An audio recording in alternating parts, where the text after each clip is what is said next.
Good morning, everyone. So thankful you're able to join us. Welcome to those who are online and joining us as well. I will encourage those who are on site to please find a seat. Feel free to come in. They're kind of broken into pairs. There are some papers up here if you want to take seats with papers in them. So we're really excited, really thankful that you are here, that you're taking part in this. Really glad that we were able to offer this at Hillside when we weren't sure what was going on in Moncton, and that we were able to make this and stream this to you live. So we're so thankful that you're here. If you are on site, just so you know, the bathrooms are out that way. There's a line you can follow. The bathrooms are single use right now due to COVID. We also ask that while you're sitting in the chairs that you keep your masks on. Only those who are presenting in Nova Scotia are allowed to take their masks off at this point. So thank you for helping us with that, with just keeping the mask on through the day. Those of you who are online, you're probably sitting there thinking you're really thankful that you're home right now with the mask off, but that's great. So I'm going to hand it over to Tanya after just a quick prayer, and again, just so thankful that you're here. Father, we are so thankful today for this opportunity to just recognize how you have called us to bless people and to love people around the world, especially in their greatest time of need. So Lord, be with us today as we learn and as we are challenged and as we grow. Jesus, may we do this all for your name and for your glory. And it's in the name of Jesus Christ we pray. Amen.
Like it.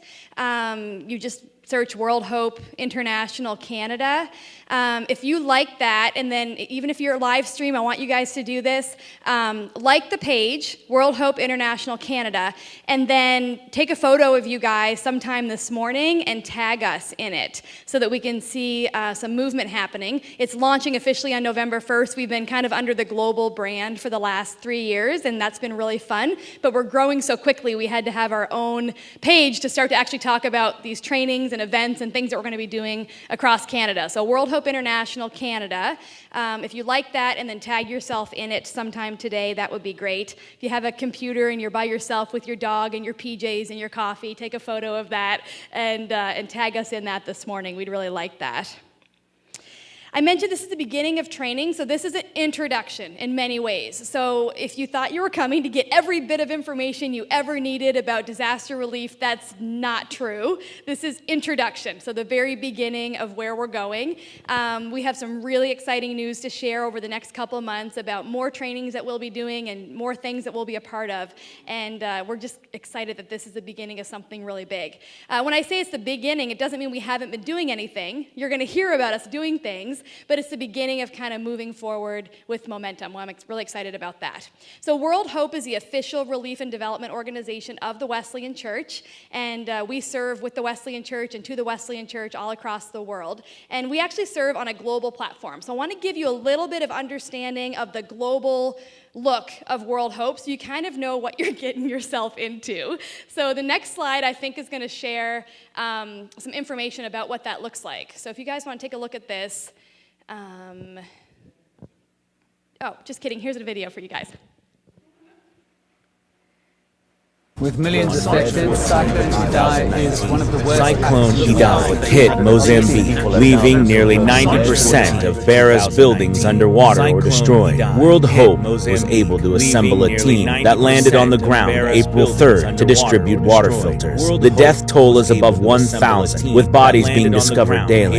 It continues to grow, primarily due to the storm contaminating previously clean water sources, causing contraction of cholera and other waterborne illnesses. How do you begin to respond to a disaster like this? One way is to mitigate the chances of a second disaster. How do you begin to respond to a disaster like this? One way is to mitigate the chances of a second disaster through a serious disease outbreak like cholera, and work to ensure that the water being used is clean.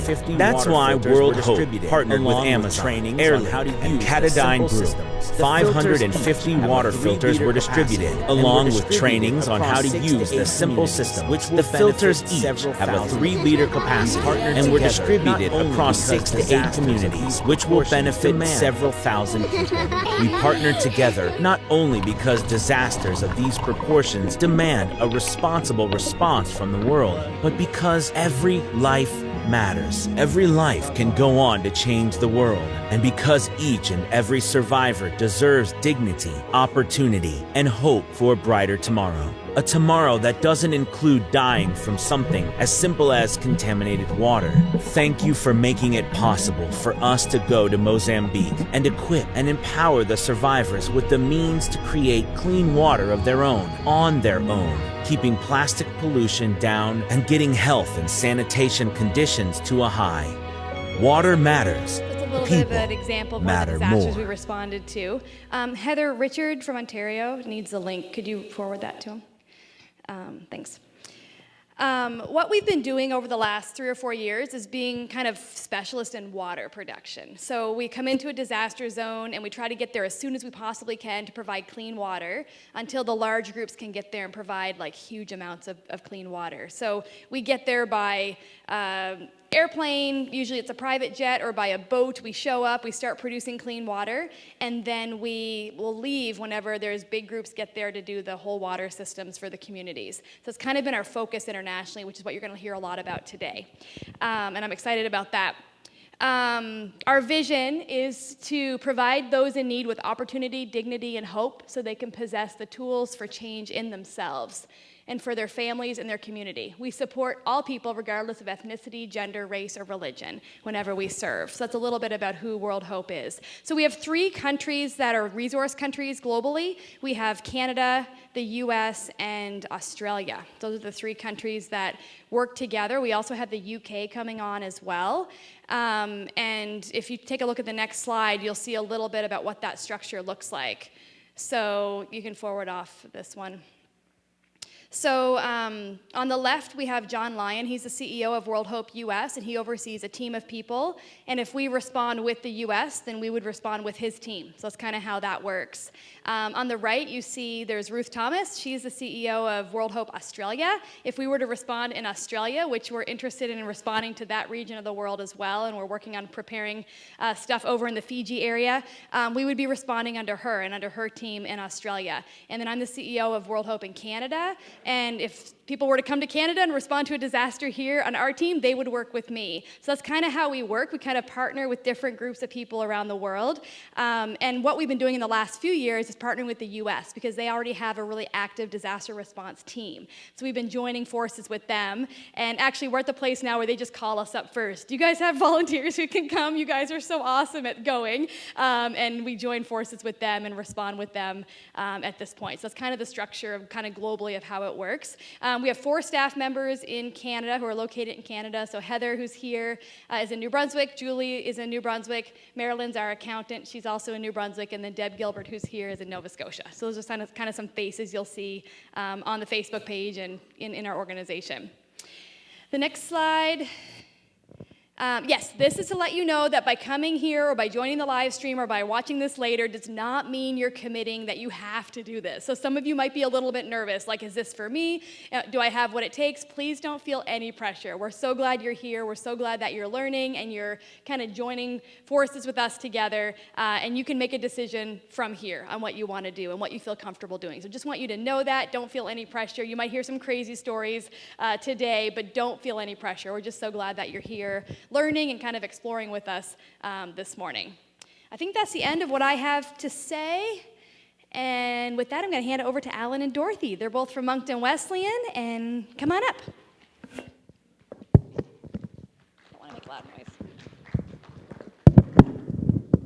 Sorry.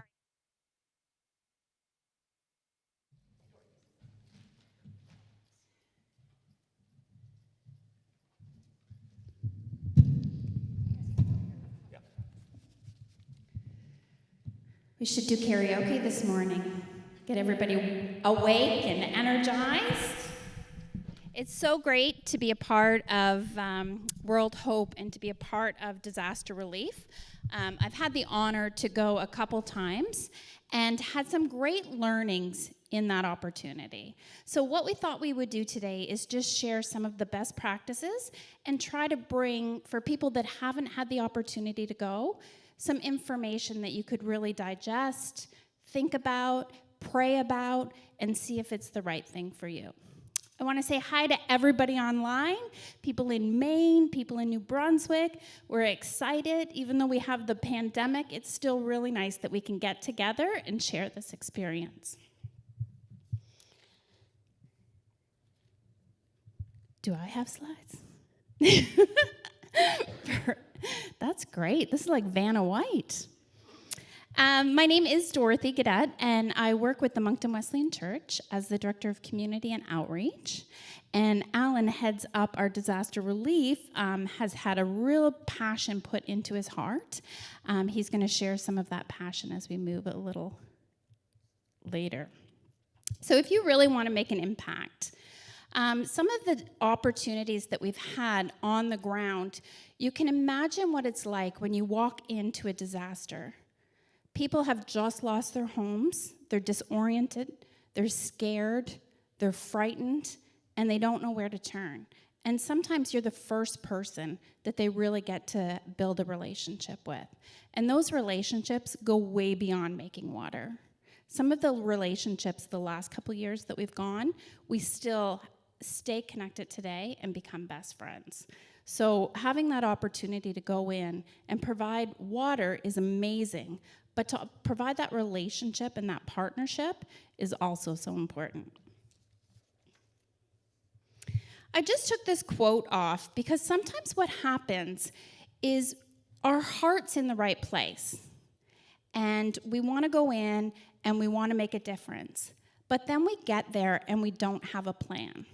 So what happens sometimes is the communities that you go into now are responsible for looking after volunteers as much as they have to look after the communities. And that's something that we never want to happen. We don't want to be an additional burden on the communities that we go into. We want to go and we want to be able to provide everything that we need ourselves and only add back into the communities. You can imagine on a government what it would be like after a disaster for a whole bunch of NGOs to show up and not have a plan. Where are we sleeping? Where are we eating? What are we doing? And then going to people that are trying to provide aid for the communities. We always want to make sure that we can look after ourselves. So we're going to talk a little bit about how to prepare. I'm going to give a brief overview, and Alan Dunn, for anybody who knows Alan, is a storyteller.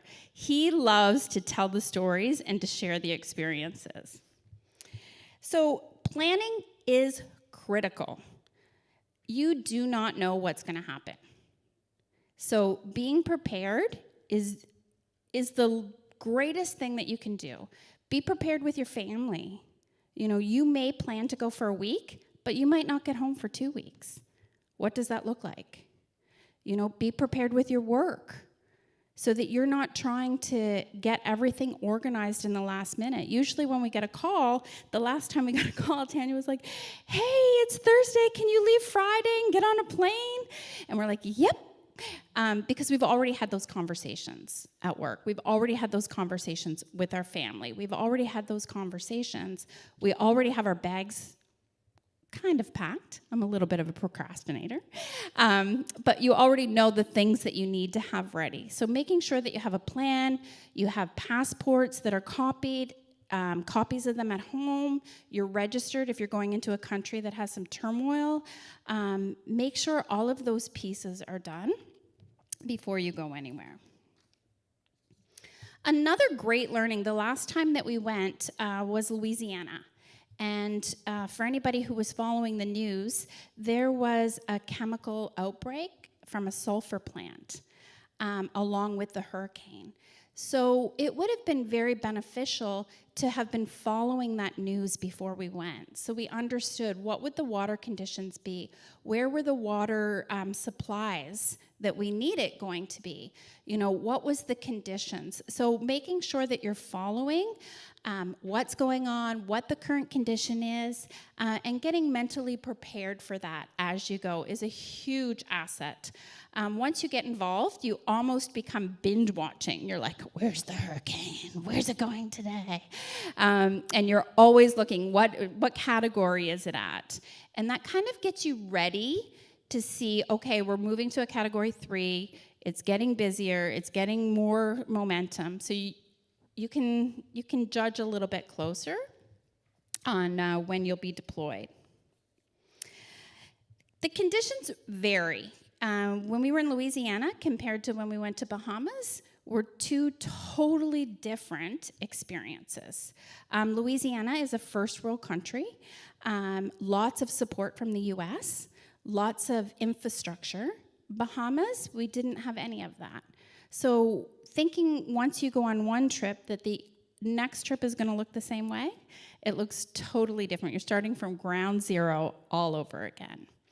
40% of the people found it was more stressful than they first imagined because the emotional piece and seeing the devastation and seeing what's happening and being able to compartmentalize that and be there to do your function, sometimes for some people can be too much. For other people, it's what they get up for and they thrive for. So understanding, is that something for you? Is that something that you're able to walk into? Also looking at violence and injury. I have never experienced violence. I've only been on 2, disaster relief.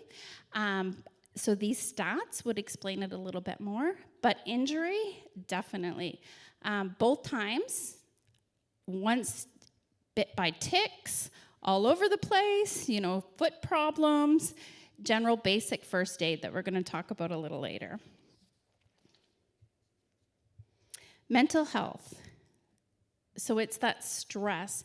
And most of the time, the mental health doesn't happen until you return. Because while you're there, you're busy. You're making water. You're making relationships. You're impacting the community. You're looking for opportunities. Once you come home, that's when you start to realize the devastation. And it's bigger than any of us could handle. We go and we have to focus on what we're doing and ensure that we are doing the best job that we can do. And other NGOs are there doing the exact same thing. People are providing food. People are providing shelters, cots, sleeping. We're providing water. So with everybody doing their piece, it breaks it down. Working the long hours is hard. You're working, when we were in Louisiana, it was 106 degrees. And we were working 14 hours a day, not having a place to sleep, not knowing where we were sleeping. But the exhaustion can get to you with the mental health. We want to look at excellent coping and stress management skills.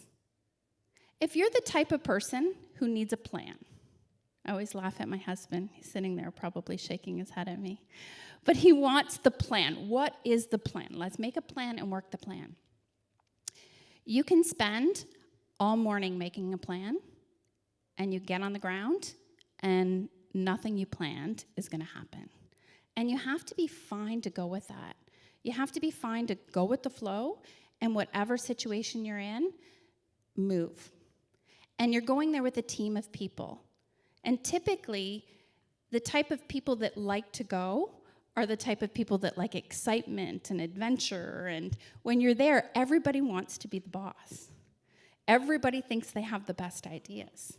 And it's really about coming together as a team, listening to everybody, and then looking at the situation and making decisions from there. So you really want to make sure your stress-o-meter, we call it, is you can bring it down, because it is a very stressful environment. Sometimes you get off the plane and there's no truck to pick you up. Then you need to figure out, where are we going to sleep? When we were in Louisiana, we thought, that's great, we have tents. But the ground was covered in fire ants.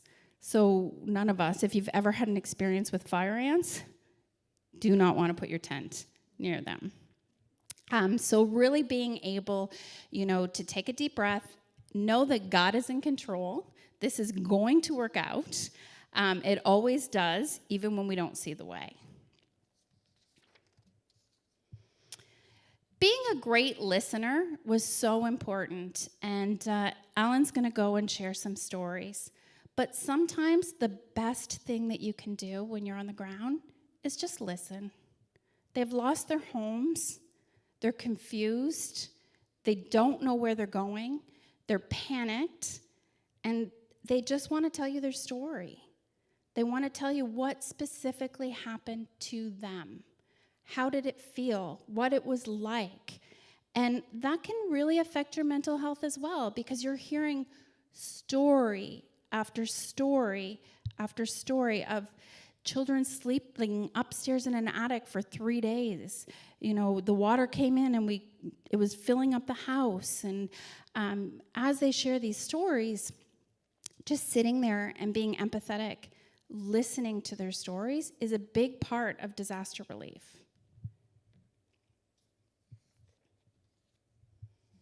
Basic survival skills and low expectations. So, I have a moist towelette, Kleenex, and a cup. What would you call this? A shower, exactly. And this may be the only shower you get.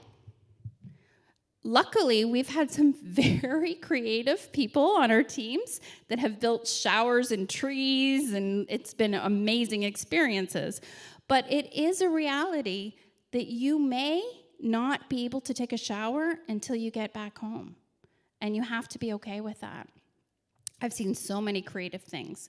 Women shaving their legs in a bucket in a field, having fun with it, but you need to be prepared. I'm going to get Alan to pass these out so you can take a look. These are MREs, and typically when we go in, we want to bring enough food for ourselves for the week. We don't want to have any type of pressure on the local community.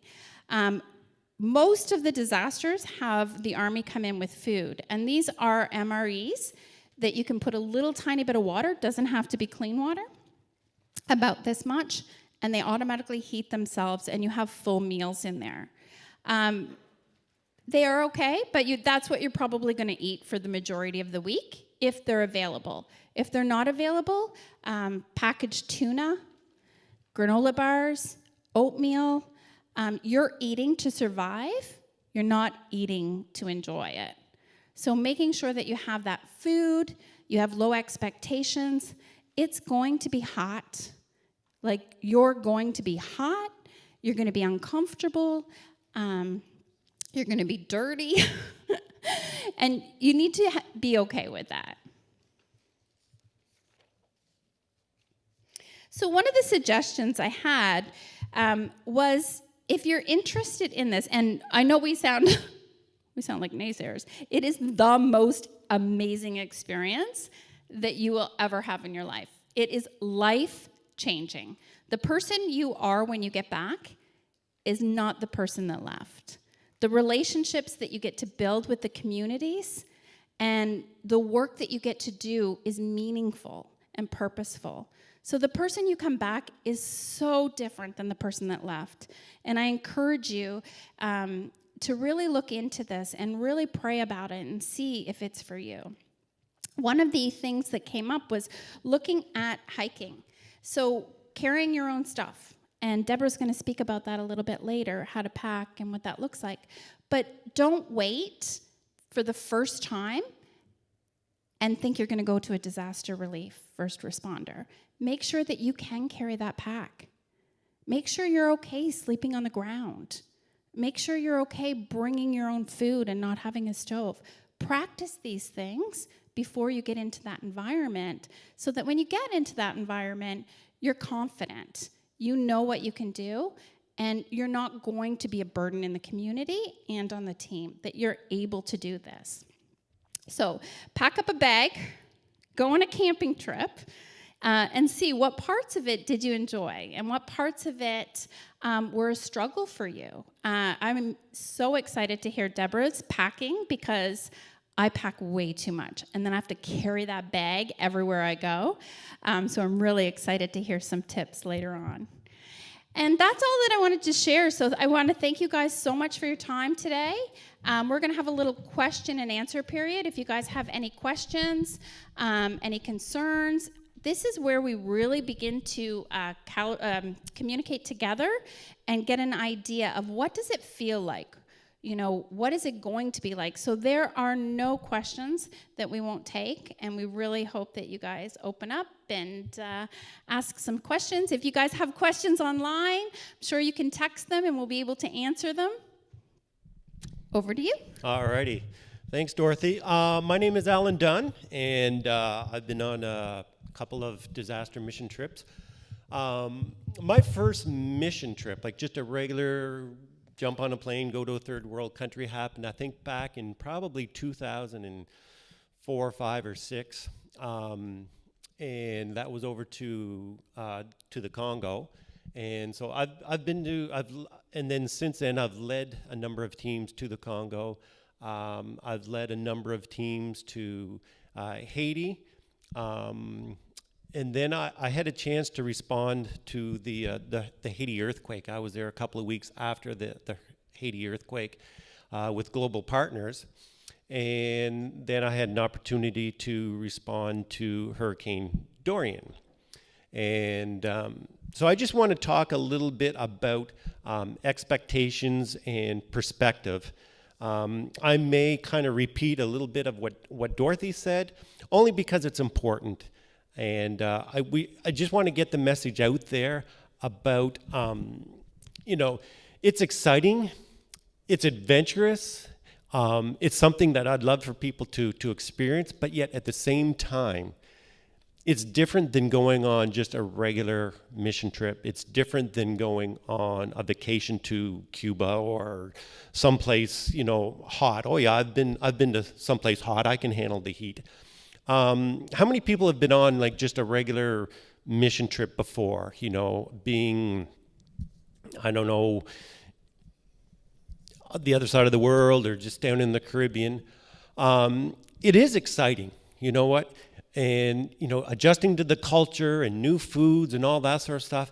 But a lot of times with that, there's all kinds of planning that go into it. You know when you're leaving, you know where you're staying, you know what you're going to eat, you kind of know what you're going to do. But you also, you get your first taste of how things can change, a plan will change. Well, when you're doing a disaster mission, it changes even more so. Your expectations, just throw it out the window. Plan A, Plan B, Plan C, Plan D. Sometimes you can go through the whole alphabet. So if you're the type of person that needs a little bit of structure, you kind of need to know what the plan is. Okay, what are we going to do? And then we change and we do something else, and you say, well, I thought we were going to do it this way. Well, stuff happened that you may not know about. You need to be okay with that. If that sort of stuff makes you anxious, a trip like this may not be for you. Again, being able to jump on a plane last minute, and if we were going someplace and it's like, okay, today it's 9 o'clock, you need to be at the airport 6 a.m. tomorrow morning with everything. Are you ready to go? Do you have things set up with your boss at work? Do you have things set up with your family? Do you have your go bag all ready to go? That sort of stuff. And then again, coming home, I just want to give you a couple of experiences that I had. Once was in Haiti and once was in Bahamas. I was in Bahamas a couple of times. And I remember the first time I was in Bahamas, I was on a little island quite a bit north of Grand Bahamas. And they were going to put me on a private charter plane so I can catch my regular flight back home. Well, the day before I was left, they said, oh, the pilot's sick. The flight's not going. So we're going to put you on a boat and just send you back to Freeport. And you can catch the ferry that runs from Freeport to Fort Lauderdale. Well, that was great, except for the day that I was getting back to Freeport. That's the only day that the ferry doesn't run. And it's like, okay, so how do I get to Fort Lauderdale to catch my flight home? And there was 3 others that were leaving with me.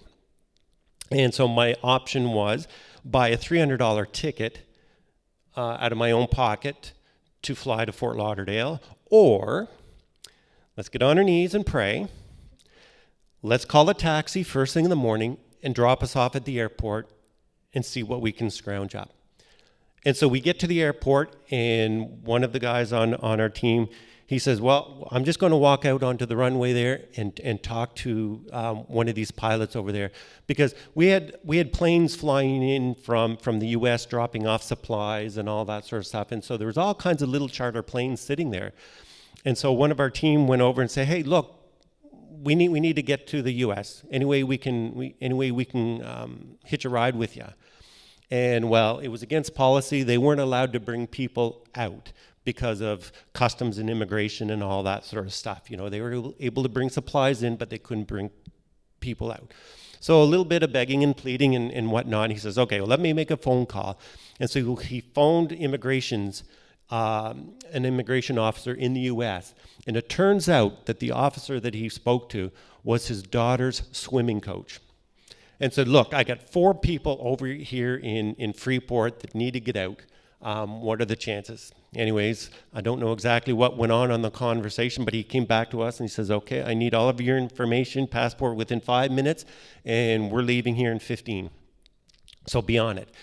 And there was 4 of us, and there was only 4 seats on that plane, aside from the pilot. So we were able to get up in the air and land in Fort Lauderdale, and we were all able to make our flights home. Another time when I was in Haiti, my team had left a few days before, and so I was the only member left behind. And when it was time for me to come home, they basically dropped me off at the airport and said, okay, thanks for your help. We'll see you later. Good luck. And what the process there is that they had charter flights going out of Haiti over again to Fort Lauderdale, and you put your name on a list. And they would run down the list, and if they called your name, great. If not, too bad. So I sat sitting out in the sun on the tarmac, and my name didn't get called. And so, okay, I guess I'm not going home today. And so I had to borrow a phone because mine had been stolen out of my tent 2 days before. And so I had to borrow someone's phone, called the guest house and said, look, you need to come pick me up. So they picked me up. And the next day, it's like, no, I don't want to go back to the airport. Drop me off at the bus station. So I went to the bus station and took an 8-hour bus ride from Port-au-Prince, Haiti, into Dominican Republic. And on the way, somehow managed to contact my travel agent to get me on a plane from DR home. anyways, if that sort of thing kind of stresses you out, you may want to think twice. Luckily, World Hope has got some great partners with Airlink, and I'm hoping we don't run into any of those situations, but it might happen. It might happen. And if that sort of thing makes your chest tight and you can't breathe, and it's like, oh, I can't handle that. I can't handle that. Then this trip isn't for you. And I'm sorry if I'm going to lay it on thick, but I just want to be sure that you're not on the trip and we have to look after you. You know what I mean? So just a few other, being flexible. That's the big thing. Anxious about your travel plans. Okay, we just talked about that. Doing more than expected when you're there. You may get down there and say, yeah, we're there to filter water and produce water and all that sort of stuff. Well, if you happen to be on the second or the third trip or second or third team in, well, the water is already set up. We may just be in maintenance mode, changing filters, filling up water buckets and all that sort of stuff. But you know what? You need to find something else to do. If we have a team of 3 or 4 or 5 people there, and we really only need 2 people, the other 3 needs to be finding something else to do, and there is a need. The last time we were there, we had another organization in our little camp, and they were setting up tents for people. And so while we were filling water buckets for people, part of was having a conversation with people about their housing. Do you need housing? Do you need this? And we would relay the contacts over to this other organization. And then one day I had an opportunity to go out with this organization and set up tents for the day. But that also, during that experience, we had a flat tire on our way in the middle of nowhere, a flat tire. And so we had to empty the van and figure out how to change a tire in the middle of nowheres. That's part of what could happen, We also sent Dorothy and one of our other team members out one day. She said, we need an adapter for propane so that we can fill these small propane tanks from the larger ones, and we need an adapter. So Dorothy, you and Jen, you need to go find one. So they jumped in their little golf cart that we had at our disposal, and it's like, go find one. And an hour later, they came back with one, Preparing yourself physically. Let's start with physically. Dorothy touched on it, and I'm going to touch on it again. You need to be in decent shape, okay? When we get off the plane, there may not be anybody there to handle your luggage for you. You need to be able to carry your own gear, preferably in a backpack. So everything you own, your tent, your food, your clothing, should be on your back. When I get off in Bahamas, I had a backpack on, and I had my day pack, another backpack hanging off my front, so that I get 2 arms free to carry stuff. And that may be how you're getting to your next locale or whatever. Luckily, we didn't have far to walk, but you don't know. We don't know. The water filtration units that we have, hopefully, I think we're going to get a chance to see those later in the video. They weigh about 40 or 50 pounds. Are you able to help muscle those into the back of the pickup truck? Can you help unload those? 4-liter water jugs, we're going to be filling those. Can you be picking those up and twisting and putting them on the counters? Can you carry a pail of water for a little old lady through the community to her house? All in 106-degree weather, all with heavy boots on, because you're not wearing flip-flops. I saw a little girl put a nail right through her foot from nails. So you're not walking around flip-flops. You can have them for the campsite maybe when you go to the shower and stuff like that, but you need a pair of good-soled shoes, and we're going to talk about that later.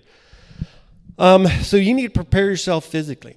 You also need to prepare yourself mentally, emotionally, and psychologically. You're going to see stuff and hear stuff that most people don't see or hear. And you're going to maybe see some stuff that most human beings shouldn't see. When I was in Haiti, I was there, it was a few weeks after the earthquake. I saw some stuff, images that nobody should see, stuff that I don't talk about. But when you come home, those images are going to play back in your head. Are you prepared for that? You know? When we were in the Bahamas, we didn't see any death or dismemberment or anything like that, but you heard first-hand stories about babies being blown out of people's arms and lost, grandmothers being pulled out to sea, arms being severed with flying pieces of wood. You're going to hear these stories from people as you're filling your water, okay? Are you prepared for that? You know, these people, we're there with an adventure. We're having a great time. Isn't this fun? You know, it's like Survivor and all that sort of stuff. But we're sitting with people that not only have lost everything that they own, but they just lost a loved one. They lost their mother. They lost a baby. And you're sitting there with them. Anyways, you need to be prepared for that sort of thing, right? Being a Christian, a born-again Christian, helps. It really does. It puts things into perspective. Do you need to be a born-again Christian to come on one of these trips? No, but it helps. Now, let me say this. We don't want somebody who's going to be down there on the team cursing and swearing and trying to, you know, sneak out in the evenings to go drinking with all of the locals, because then you become a hindrance to the team, okay? We don't want people that are going to make our team dysfunctional, and now all of a sudden we have to keep an eye on this person or that person because we don't know where they went, you know, or they're creating an environment that's just uncomfortable to be working in, okay? But now on the flip side, I've gone on plenty of mission trips with non-Christians. We had an individual. He was an atheist, professing atheist, didn't believe in God, but he was a joy to have on the team. He was a wonderful person, you know. He contributed. It was all that sort of stuff. So prepare yourself spiritually, because it will help in all of these, you know, a lot of these situations. So. That's a little bit of my ramblings. I don't know if we're going to have a chance to do question and answer right now. I think we need to move on. I'm seeing hand signals. Does that mean yes or no? Okay, we're going to do question and answer later. So I think we're going to move right on to something else here. Yeah, I'm just not sure what. Just before we close, if you're scared to death after hearing Alan, Alan was so amazing to hear what reality is like. On the flip side of that, it is one of the most incredible experiences. You have a lifeline. We have logistics. So you're connected all of the time to Canada. And last time, Deborah and Tanya and Heather, like every second, it felt like they were with us, because every time we ran into an obstacle, we had a whole support team working behind us to give us everything that we needed and to be able to give us direction. So thank you very much for your time today, and we hope that you guys had some benefits out of it.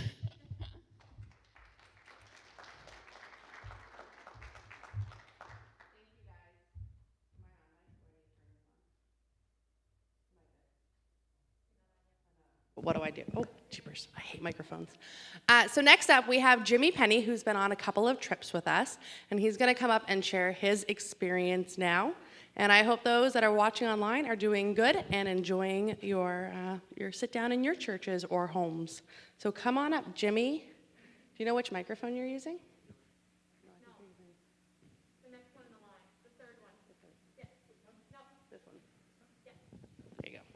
COVID rules make us all have to use different microphones.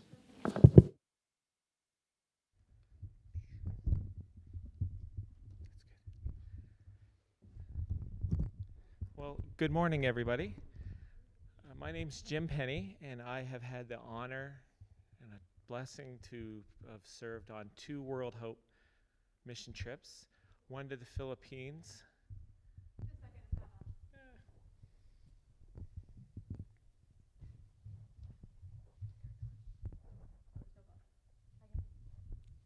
Testing? Okay. So good morning. My name's Jim Penny, and I've had the honor and blessing of serving on 2 World Hope mission trips, one to the Philippines and one to the Bahamas. So I got all started one day in Camp Beulah. A girl came up on stage and she's like, "We're looking for crazy, adventurous people," she said, "to go do the world or water missions trips." And it was Tanya. So I'm like, I'm crazy, I'm adventurous. So I ended up going to the session and doing water training in the Hammonds Plains. And within a month, I was on my way to the Philippines. They had been struck with a typhoon there, and there was landslides. And it was pretty bad there. So I guess after the training in Hammonds Plains, and same as like here, if you decide you want to go, it's kind of you have to start planning your bag, and it's a little bit of a financial commitment to get your equipment and everything, but it's definitely worthwhile.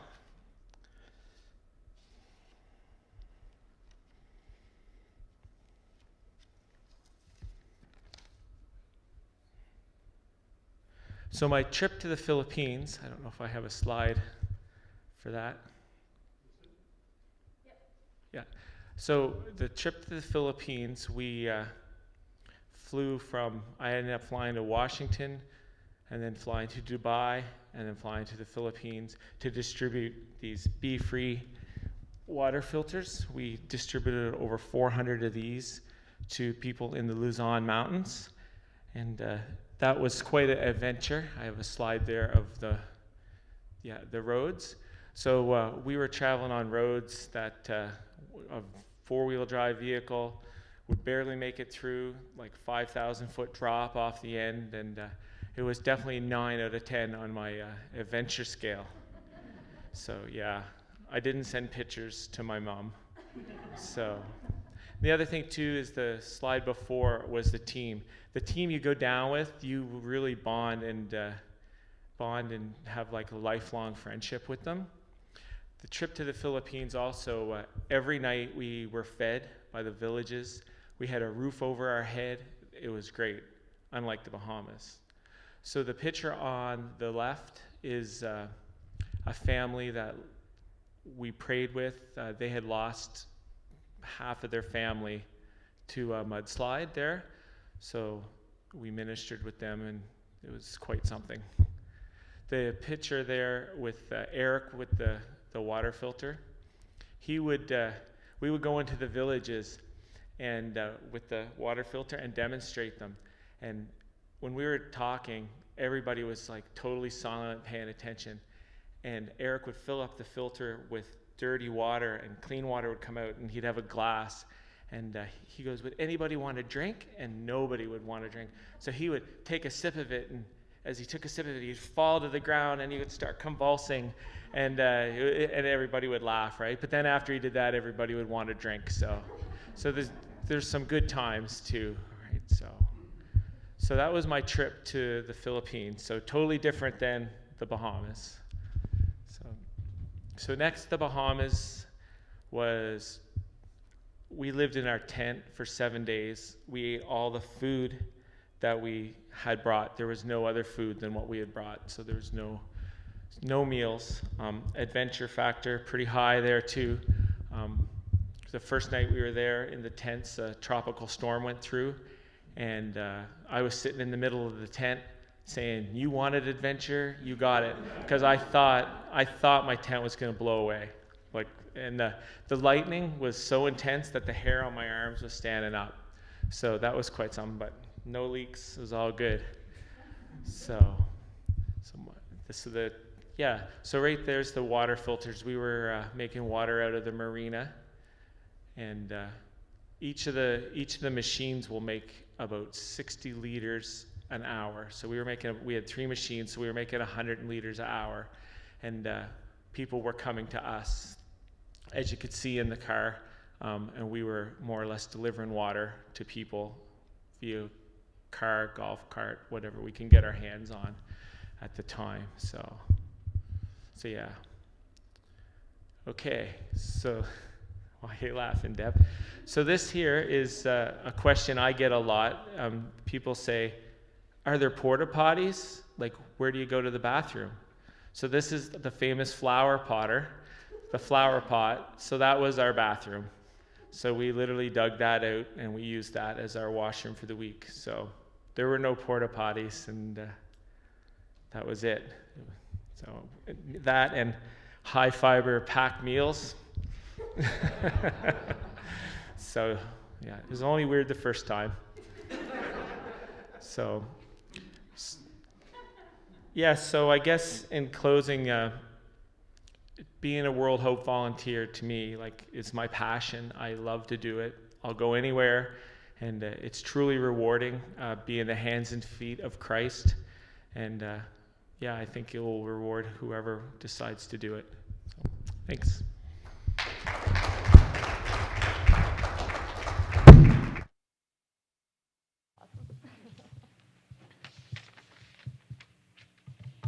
All right, so we're going to do a 10-minute break, especially for the Zoomers out there who probably need to, get off the screen. So 10-minute break. We'll come back at the top of the hour. This would be a great time to go get your free T-shirt if you're here in the location.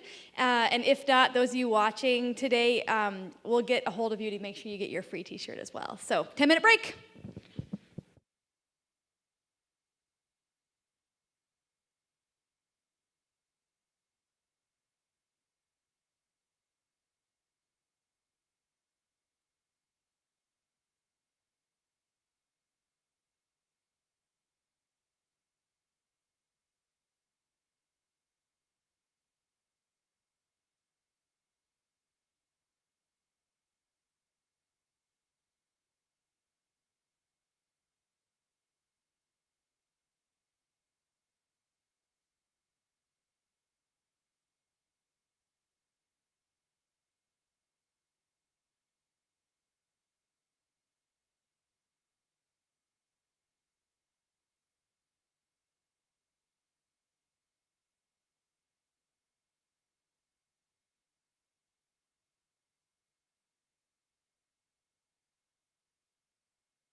All right, let's get started again.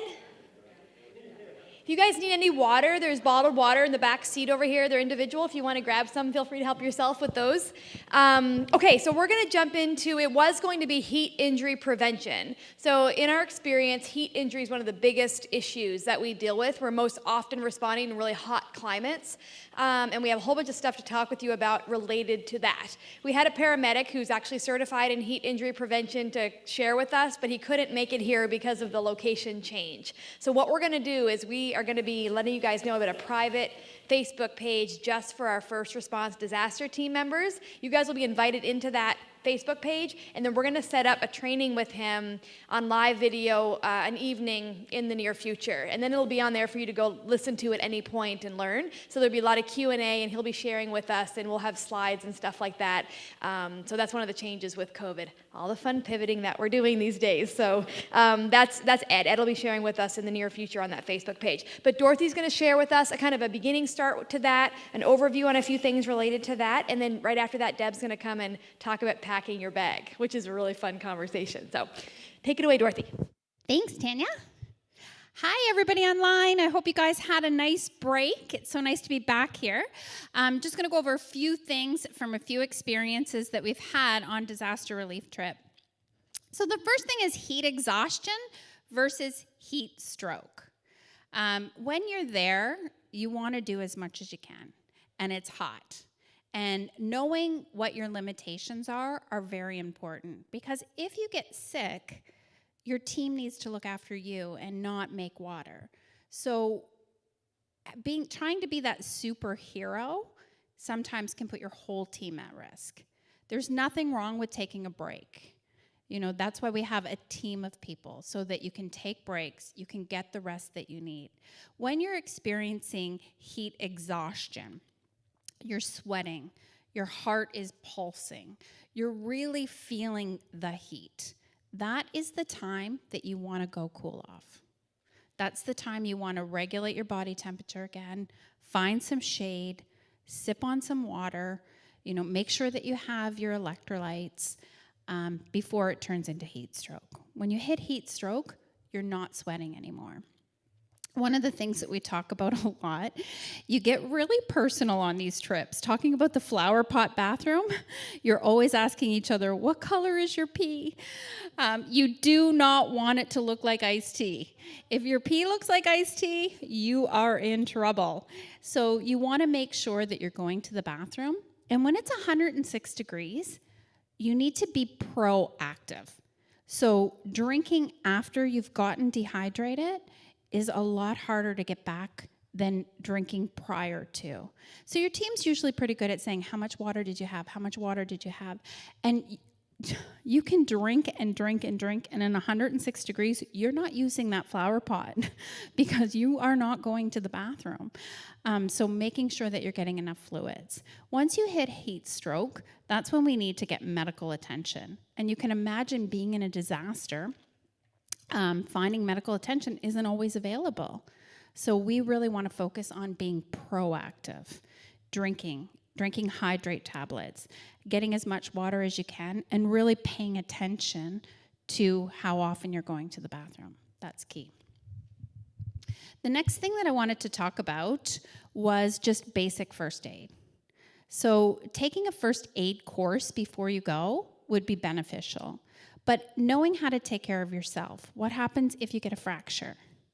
What happens if you're bleeding? How do you take care of that? You're walking in areas that are total destruction. So you need to be able to take care of yourself if a nail, like Alan said, a little girl had a nail through her foot. What are you going to do? How are you going to fix that situation? What are you going to do? Do you have basic CPR? Can you help somebody if somebody on your team needs that? So really being proactive. That slide is really blurry. I just put it in. But choking hazards, bleeding, fractures, sprains, those are all things that you want to be prepared for in a disaster zone. And the last thing that I just wanted to mention was, it's so funny, Richard's here and you're with the military, was they talk about, I think it's called, I I can't remember what the word is, something foot, but it's when your feet get wet. And what's it called? Trench foot, there you go. When your feet get wet and taking care of your feet. And before I went on disaster trips, I used to wonder, why is this such a big deal? Until I experienced it for myself during the last trip. So my socks weren't proper, they weren't able to breathe, and my feet were wet. And they really got sore. They got sore, it was hard for me to walk, and medicated powder helped, and it was a good lesson for me to make sure when I'm packing my bags and getting ready to go that I'm using cotton socks, that I have proper footwear, that I have steel toe shoes if you can, or at least hiking shoes, because you need your feet, and you're on them all of the time, and some of these things we take for granted. We walk around in our flip-flops, we walk around in Birkenstocks, but making sure that we can look after ourselves while we're there was a huge lesson that I learned.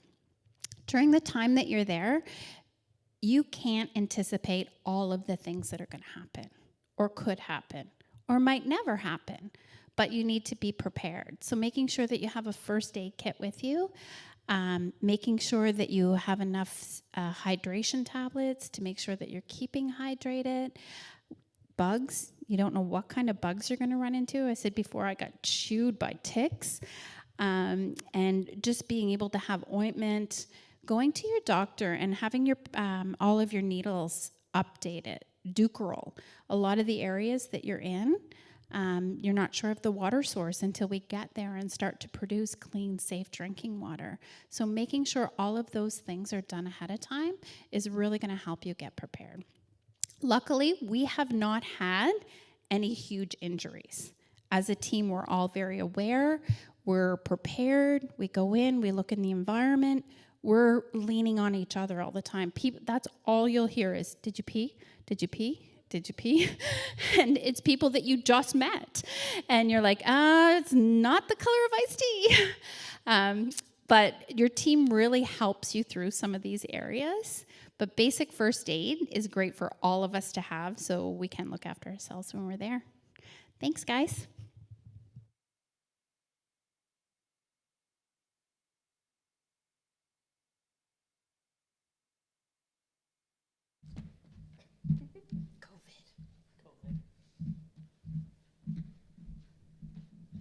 Okay, can you hear me, Mike? Does that work? Put my mask somewhere. I realized I need two hands because this is like an unpacking video. You know those videos that your kids watch and they unpack ridiculous things? This is an unpacking video, so it's gonna be really fun. So this is my go bag. I'm very proud of the fact that I had the lightest bag when I went to the Bahamas. And last night I weighed this and it was 29.6 pounds. And so you want a light bag when you're traveling because as multiple people have mentioned, there are times when you're going to be carrying it for long periods of time. And you also might be carrying other things. So it's really important that you know how to pack and know how to pack the proper things and not overpack. So one of the things that that's been mentioned is that you might not shower, so you just need to get used to the fact that you're probably going to smell bad for a week. And so just get used to that. And so if you wear the same t-shirt for the whole 5 days, you know, it's probably fine because everyone else smells too.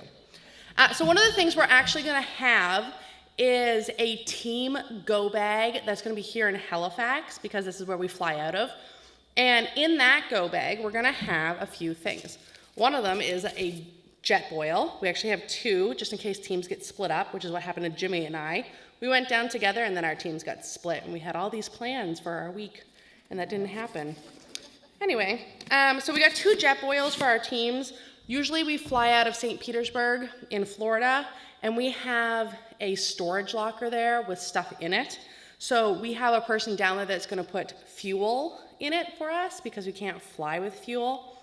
And then you'll just take your Jetboil. This makes a little over about 1.5 liters of water. And so you can use that to make your fun meals that we're going to talk about. So there's going to be two of those. And also in that bag, we have vests that the team can wear. If you see other organizations, a lot of times they're wearing like a vest. And so these vests will help you be distinguished as World Hope volunteers and make you look professional. And so those will be in the bag, and they come back and stay in the bag. There also will be a first aid kit in that bag. So into your go bag. So the tent I have, it's 29 pounds, but it's awkward. This is actually the same tent as Jimmy. We have cute matching tents. When I actually went last year, I borrowed a tent, and it turned out to be like a child's tent, and it had a fly on it like this big. And so I had to steal a fly from another tent that was already there and duct tape it to my tent. It was very cool. So you're gonna want a tent that is good and leak-proof, because as Jimmy said, we got caught in a tropical storm when we were there, and it rained multiple times when we were there, and the wind is really strong, usually after a hurricane, and so you just need to be prepared with a proper tent. So this is my tent. I'm gonna unbuckle it so I can get my stuff out better. I take an extra bag with me because usually when I'm flying, I check my big bag, but I usually throw some of this stuff in here to go on the plane with me, especially extra clothes or some extra food. This was also my pillow when I was in the Bahamas. If you put all your clothes in it, it's a really nice pillow at night. And then you don't have to bring a pillow. And then the ground is hard and usually full of rocks, especially if you're sleeping in a random field. So a mat is really good. I didn't bring one last year, and so the airport hangar in St. Pete's was full of random supplies, so I stole like a yoga mat and used that. But this is from Tanya that I tied with a pair of short string because I'm so fancy like that. And it's just, you do this, you want to do it, you blow it up a little bit, which I'm not going to because I don't know what Jonathan, maybe Jonathan has COVID, who knows? He probably doesn't because he lives in his house all the time on PEI. So you blow it up. This is a shorty mat, so it's only like for the top half of your body or like a small child who don't go on these trips. Small children don't. And so, there, Chan is perfect. She can lay on it and show us. This is for an adult. This is for an adult. This is for an adult in a hot climate, so if you don't need like protection from cold ground, you can have a shorty. It just takes up less space. Right. So that just helps so that you're sleeping on something that's not rocks. So I usually pack this a little more strategically, but I wanted to pack it so I could unpack it well. Oh, thanks. That's fine. It's gonna be awkward. Actually, I should use that one, shouldn't I? I'm just gonna switch it. It's ringing and catching all the noise here.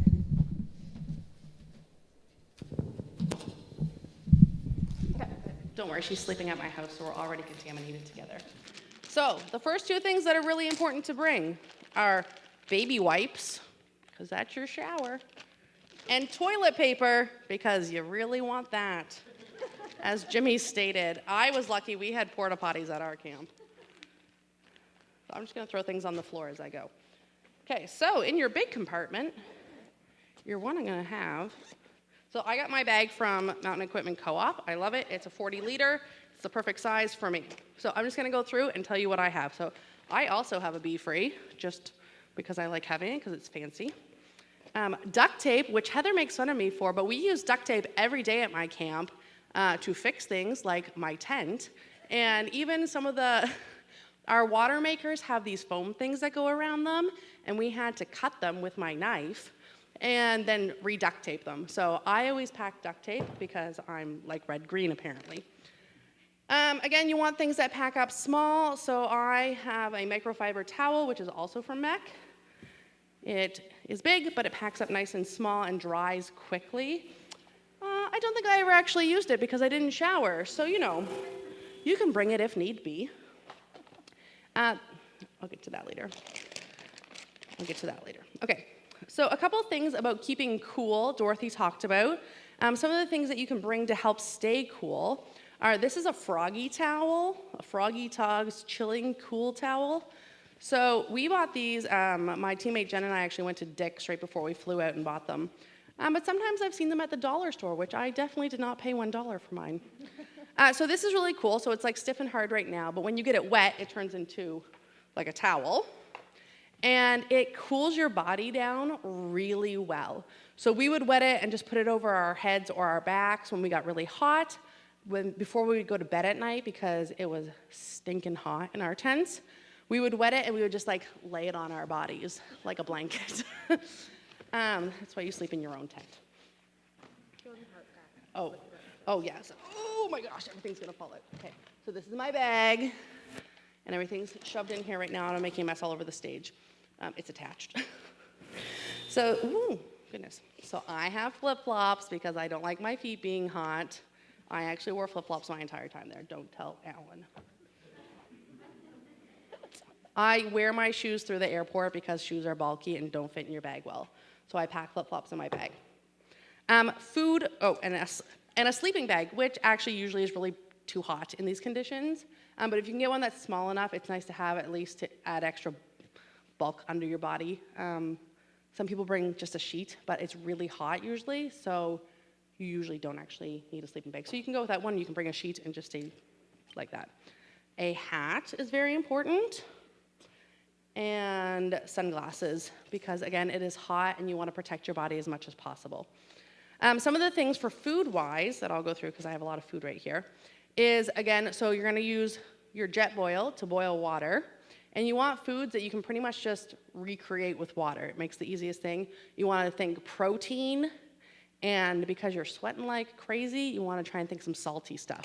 So I like taking beef jerky because it takes you a long time to eat, and it gives you some protein and salty. Jimmy is a vegan, which, no, I just told everyone, sorry. He has like really fancy vegan jerky. I don't know what it's made out of because beef jerky is made out of beef. But Jimmy has that.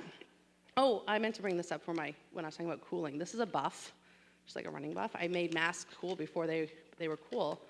And we would also wet these and just like wear them over our faces to cool us down or put our hair up. So food, this is two of my food. These are from the dollar store, these packing cubes. I'm cheap, so I keep my food in here and it organizes it. And so I have some of the Alpine meals. So it's a camping meal. So this one's mountain chili, and this one's Forever Young mac and cheese. I don't think you'll say Forever Young. And it's dehydrated, and so it's, you boil your water in that, and then you take your boiled water and you pour it in, and then it turns into a gourmet meal. And keeps you forever young. And keeps you forever young. And then, so you're gonna eat those, and they're like really high in calories. So like this one pack, it's supposed to be for like 2 people maybe, is 800 calories. And this one's 580 calories. But you're sweating a lot, so it's probably good for you. Okay, I'm cheap. I didn't actually bring any of those meals with me to the Bahamas. I ate like a toddler, and I ate Mr. Noodles the entire time. These ones are from the States. They're actual like ramen noodles from Target, and then our lovely Canadian Mr. Noodles. So I ate those the entire week for my suppers. It's the international Mr. Noodles. Yeah, international Mr. Noodles. So those are great. For breakfast, again, you want to pack simple. So again, all my food fits into these 2 bags, except for my beef jerky. I brought like a trail mix of dried nuts, and this is like coconut and cranberries or something. Protein bars, I don't actually recommend these ones because they're chocolate and they melted the entire time, but they're still in my bag. But Cliff Bars don't have chocolate coatings. They're delicious and like a good calorie source. This one's like 260 calories in this little tiny bar. For breakfast every morning, I ate oatmeal. My kids are wondering where all of our oatmeal went, and I stole it and packed it in my bag for today. Other things I bring is coffee, because you want coffee during your time. So these are just the Nescafe. They come with cream and sugar already in them, so you can just drink them. I also bring peppermint tea with me everywhere, not because I'm fancy, because if you get a stomachache, it really helps. And peanut butter packages. I always bring peanut butter packages because I like peanut butter and it's protein. There's a lot of oatmeal in here. No wonder my kids don't have any. I also have, this is powdered peanut butter. This is powdered peanut butter, which you just add water to it and it turns into peanut butter. One of the things we actually brought with us that I didn't pack in here was wraps, like tortilla wraps, because they're flat. And we made like tortilla peanut butter wraps while we were there. You want things to put your food in. So I had this little cup that I ate my oatmeal in every morning, and my coffee mug that I also ate Mr. Noodles in every night. I don't actually recommend this cup because it gets really hot and burns your hand. but it's what I had. I would like to get one of those like nice Yeti cups that are like this size, because then I wouldn't burn my hand every day. But they're expensive. And a spoon and a fork together, because it's one. It even has a little knife on it, not that you're cutting anything. And a water bottle, because we want to stay hydrated. So a water bottle. And then, sorry, I'm just throwing stuff everywhere. So this is my last packing cube. These are wonderful, and again, dollar store. So I bring, this is my thrifted wallet, that I bring some American cash, because it's used everywhere. And then I normally keep a credit card and some sort of identification in here with me, and my insurance information. And that's all I bring for wallet stuff. My sunglasses that are super fancy. This is I'm not gonna blow it up right now. It's a solar lamp, so the solar lantern, so it broke, so that's why there's duct tape on it. My handle did.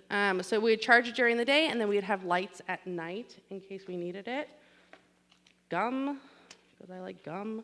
These are my Noon tablets. So these are our hydration tablets. So you just take one, you pop it in your water, and it helps keep you hydrated, gives you electrolytes. It's like drinking Powerade. So I travel with those. Sunscreen, we used a lot of sunscreen while we were there. We ended up getting more sunscreen from a gift shop that had been destroyed. I also found a pair of sunglasses at the gift shop. Soap, because you're stinky, just a nice bar of soap. That's all I bring. I don't bring like shampoo or anything. I'm very low maintenance. I have a flat flashlight that I bring. And I don't know what's in this bag. Oh, yes. Okay. Oh, I also bring, this is a charger, so I use it to charge my phone or any other devices that I might bring with me. So we usually plug them in. We had, in our kit that we brought over with us from St. Pete's, we had a like solar mat that we would charge throughout the day. We could charge things with it, but that's in the American kit, so we'll have to find one of those. So we all of us on the team had one, try and keep it out of the sun because mine overheated a lot. And then, in this little baggie, I just have lots of baggies, is another flashlight and rope, which is, if anyone, sorry, it's in a big mess. We use this a lot because we had to tie down our tents, all of us, even the people that brought really fancy tents.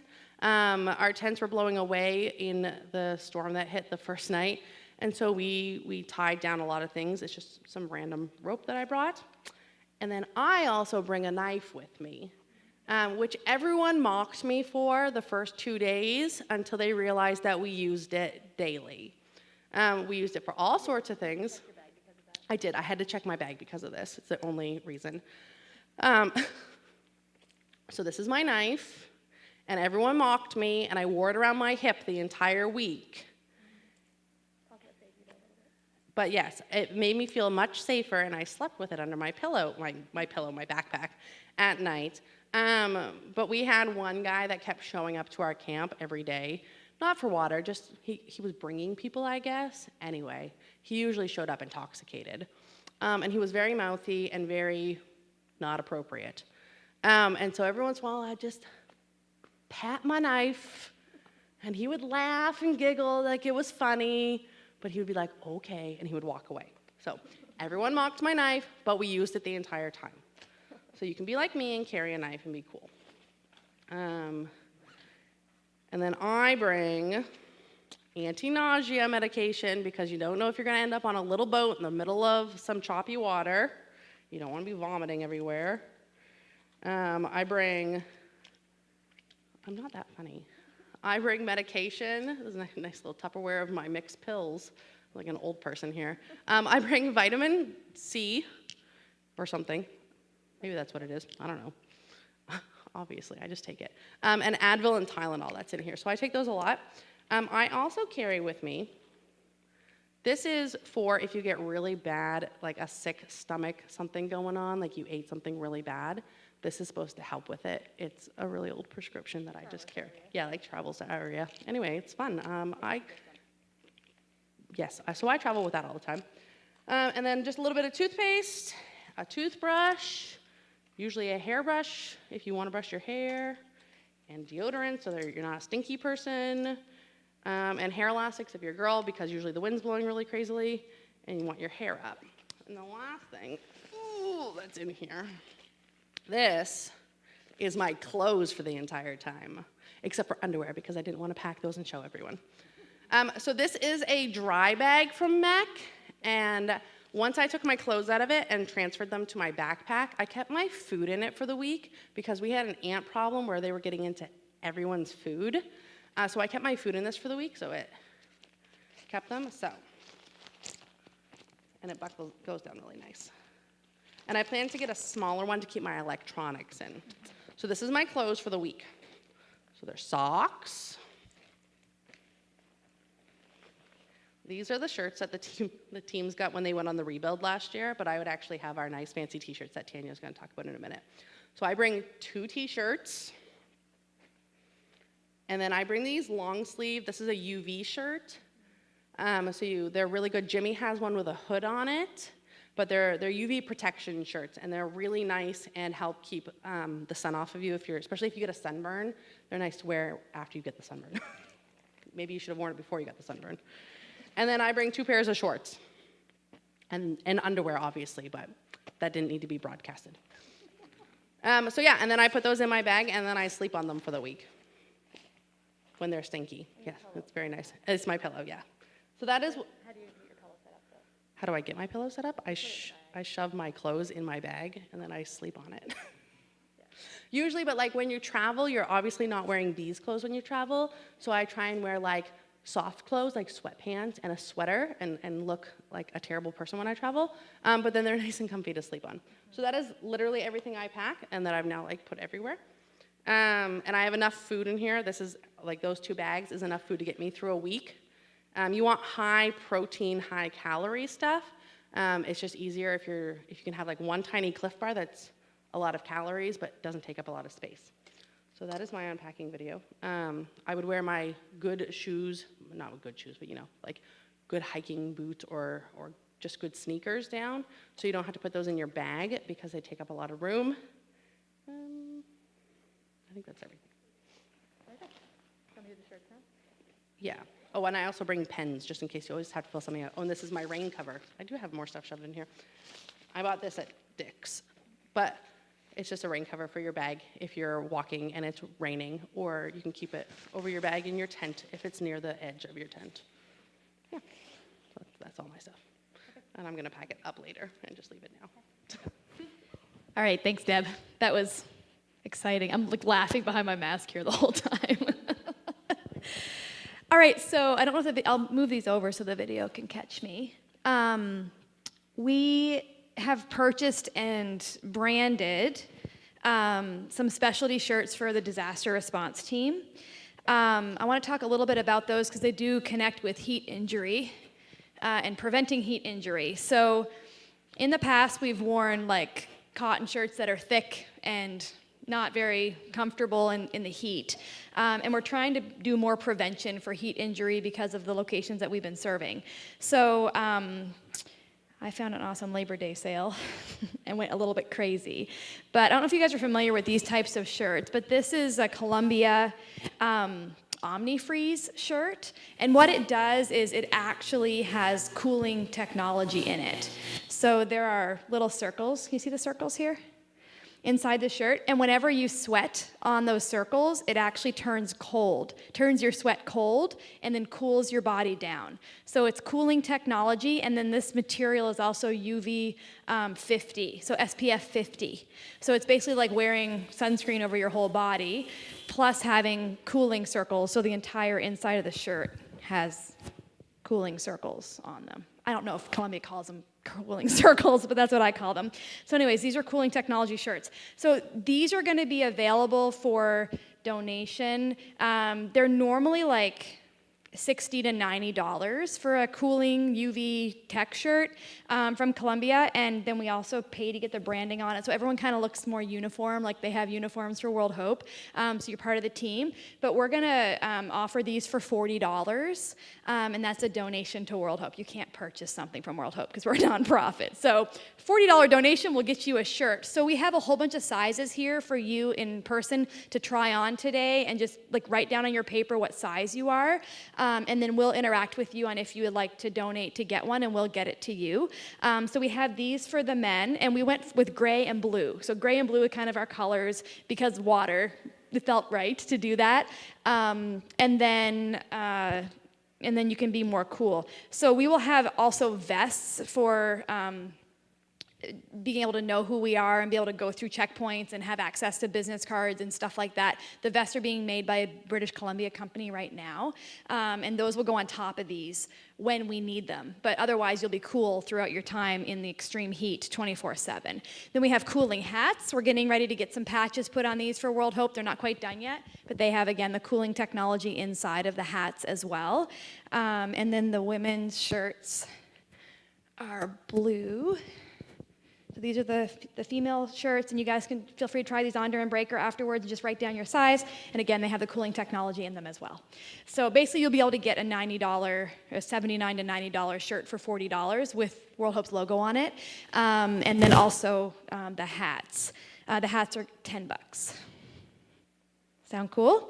So I want to let you guys know about that. We'll continue to get more cooling technology things available with World Hope brands. I know it sounds funny that I'm talking about the brand, but when you get there, every person is branded. Like all the neon yellow shirts and all the neon green shirts and all the bright blue shirts, and everyone's like part of their group. And it's a big deal when you're on the ground, because people who are in a disaster zone who are needing assistance need to know who the disaster responders are.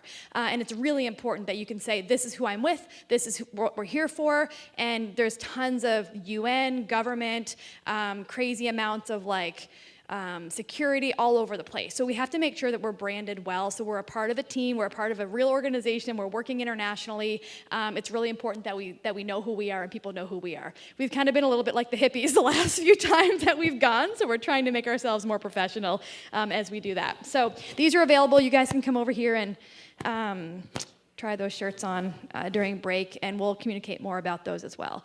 We didn't have all the sizes for the men's in the gray, so we got some of these as well. These are not cooling technology, but they are SPF 50 and they are cooling shirts. They just don't have the circles on them. So just a little bit different technology there. So, all right, that's that. All right, what time is it? What time do we have here? All right, let's take a few minutes for Q&A since we have a few minutes, and we'll take a break. Heather, can you let me know if questions come in online? Okay, and Deb, do you want to come back up here for the packing stuff if people have questions? Do you guys want to do a few questions, Q&A right now? Okay, let's go for it. I'll repeat the question for those online who might be hearing it here. Yeah.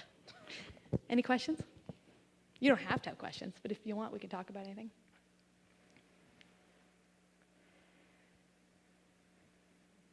Anything coming online? No? All right, cool. All right, let's do a 10-minute. Oh, wait, we have a question. I'm like, let's do a break. Alan.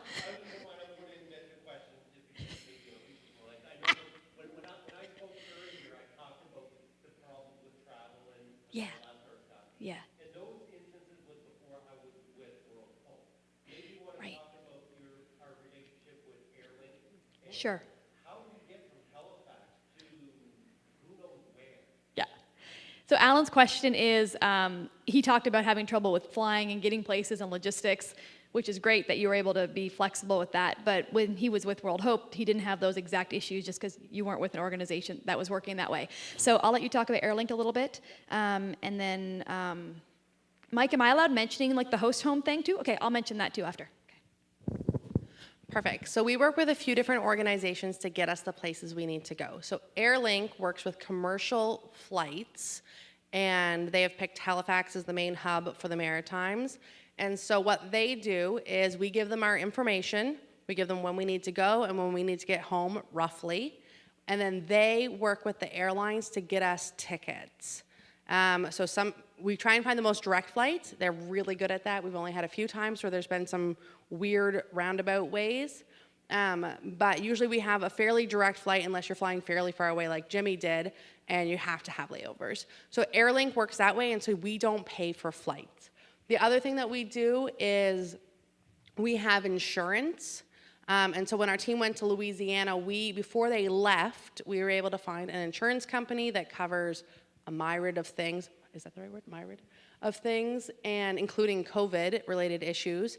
And so every team member travels with that insurance. And then once, did you want to talk about one thing? Did you mention what you wanted to talk about? Just the host homes. Oh, okay. So when you get to wherever you're going, so say for the Bahamas, we flew into Tampa, and then we Ubered over to St. Pete's, which is where Soul Relief is, which is another organization we work with.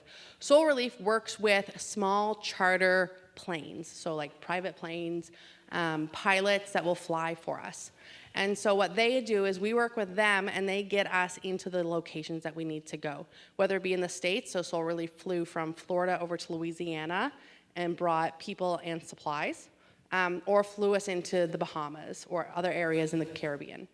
And so we fly on those, which is another reason why you have to have a light bag, because commercial airlines might give you a 50-pound limit, but Soul Relief needs you to have the lightest bag possible, because between our bags, our bodies, and our water makers and any other supplies we're taking, it adds up, and the planes are little.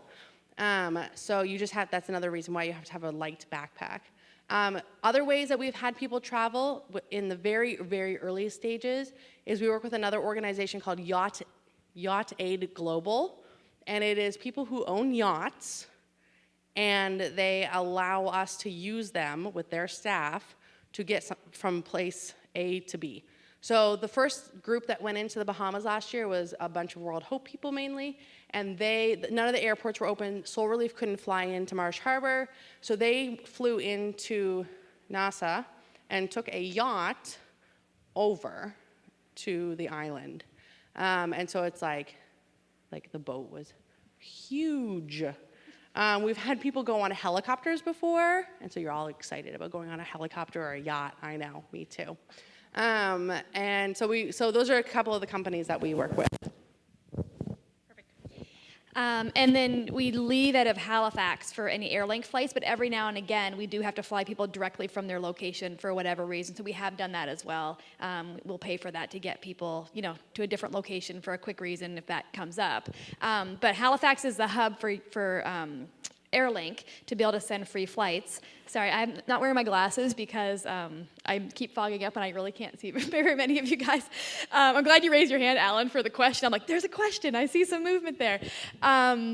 The Halifax location is because that's where they've selected for the free flights to come from. So people from New Brunswick have to go from there. People from Maine, we can do from U.S. airports for them for departures. But Hillside Church, I'm so excited, is going to be like our host location. So they're going to be able to put people up in host homes right here near the airport, let them leave their car in their driveway or in their yard, drive them to the airport, get them to the airport to leave. When they return, if it's COVID, leaving a whole bunch of food on the trunk of their car so they can eat food on their way back to New Brunswick or PEI or wherever they're traveling to. If COVID's not an issue, being able to provide some clean food and good food whenever they get home, because you're usually really hungry when you get back. So just kind of being our host location here in Halifax. And we're also going to be storing a lot of our essential bags that need to go with every team. So like the vests and the first aid kit, and we're working on getting a global cell phone, stuff like that, to go with every team, and it will be connected to Hillside Church, which is this church here. So that's kind of cool for you guys to know about related to logistics. We also work with you guys the whole time you're on the ground. So we have a WhatsApp group, which is an app on your phone, and we're connecting the whole entire time. So helping to solve problems, helping to get information, helping to get you what you need, information on changes of flights or hotels you might need to stay in, and things like that. So we have logistics moving the whole time that the teams are gone as well. And that is actually a global logistics. So we have the Canadian group. We also had U.S. people in there who were all working together for the mission. So it was really fun to be a part of that. So good question, Alan, to talk about that. Any other questions? Yeah. There's a few online. Okay. One question is, what's the standard financial commitment for a team member? Standard financial commitment for a team member. So the very beginning is to get your bag and stuff ready to go. So that's certainly a financial commitment. Check with your church. Some of your churches are going to help with that. So just check with the church that you're a part of. But that's the first beginning point. What would you say, every trip is very different. What would you say a financial commitment would be for a team member on a typical trip that we've sent for disaster relief? Like individually? Yeah. If you've already bought your bag? Mm-hmm. Like nothing, really.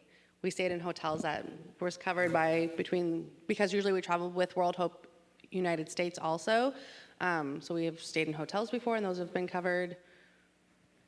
Rental cars, meals have been covered. We traveled with Catadyne guys, so they paid for all of our meals and took us out a lot. That was fun. Yeah, I can't. There's not much.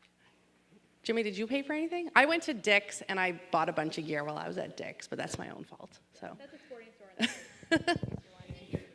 That, yeah, your bag has everything in it to do. Your food is something you'd have to look after. So we have an emergency relief fund that we fundraise for throughout the year, and generous people in Canada give towards that. So we just reimburse people for anything that they have to put out. So not after your bag is all packed and your food and everything's ready to go, we'll pay for your gas or hotels or rental cars or anything that might come up whenever you're on the ground.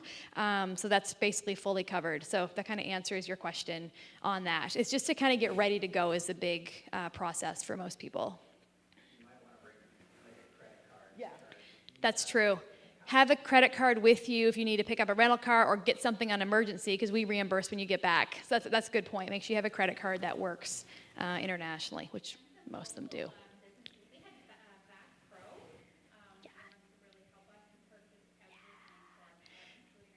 So Bass Pro in Moncton purchased everything for some of the Moncton team members because they want to help with the disaster relief and help to actually put together the bag. So feel free to check with your local store, your local outfitters, let them know what you're doing. They might definitely donate some things for you as well. Yeah, that's true. Yeah.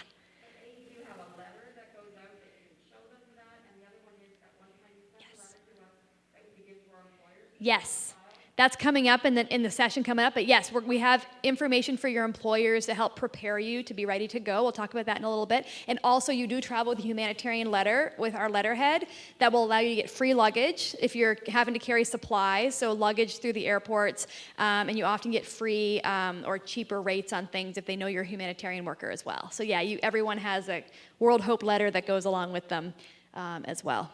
You have that there? One of the things that we found helpful to travel with is, this is when I went to Sierra Leone, and it's just still packed in here, is I take a photocopy of my passport. It's laminated because I wasn't going to Sierra Leone. It also has my visa for Sierra Leone. But I travel with that just in case, and it just always stays in my backpack, and any other important paperwork, and I stick it in a Ziploc bag.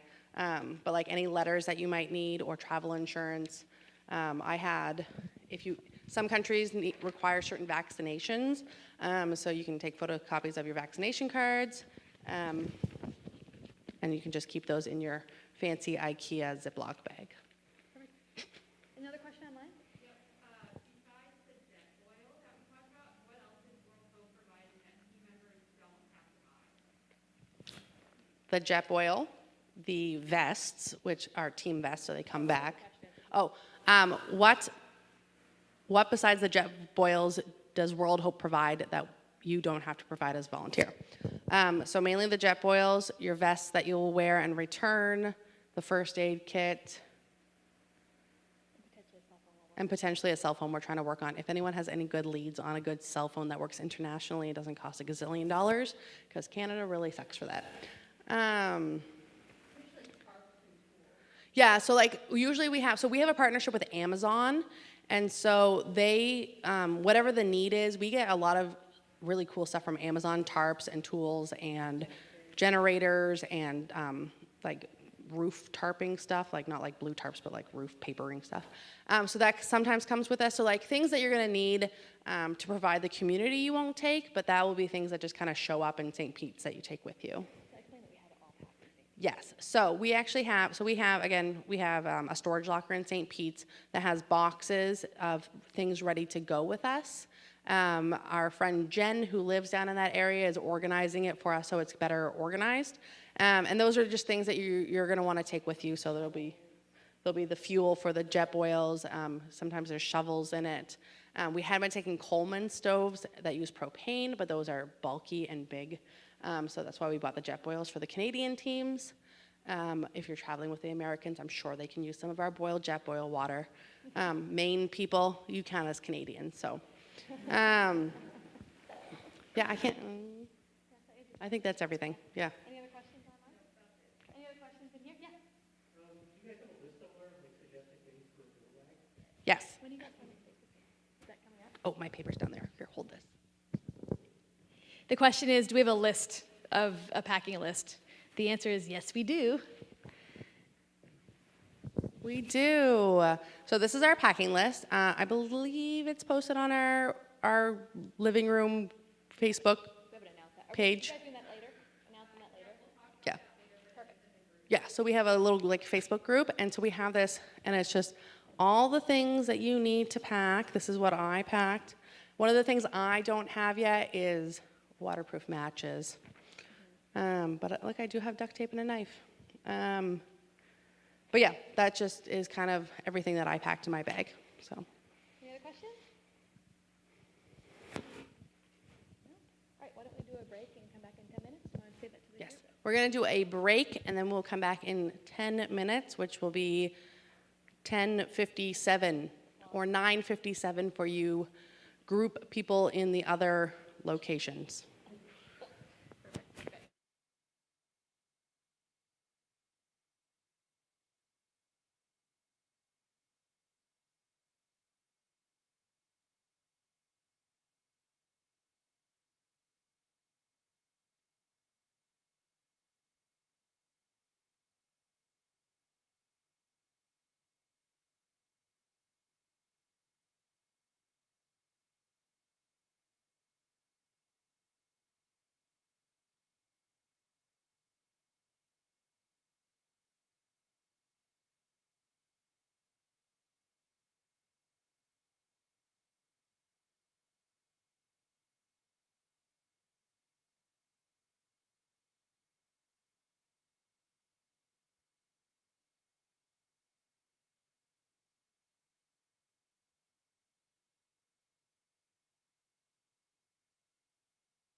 Hey, ooh, I'm so loud.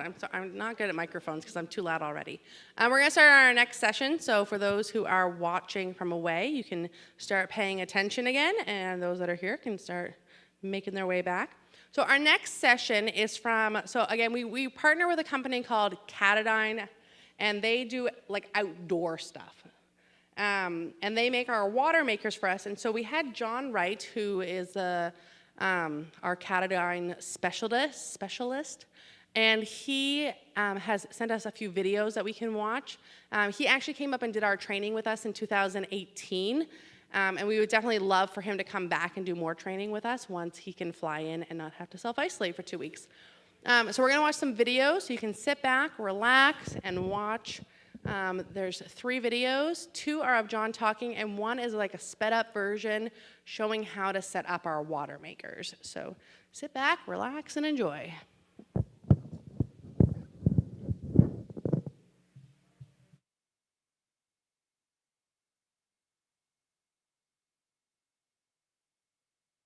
The Aquifer Flight Ready 360 is a universal water solution. It doesn't matter what the water conditions are at your destination. In fact, you don't have to know what the water conditions are. The reality is, we never know until we get there. Storm hitting the Bahamas, one of the strongest Atlantic hurricanes. If it's freshwater, that's not a problem. This will work fine without any adjustments in freshwater. If it's contaminated freshwater, the system will operate perfectly to create drinking water.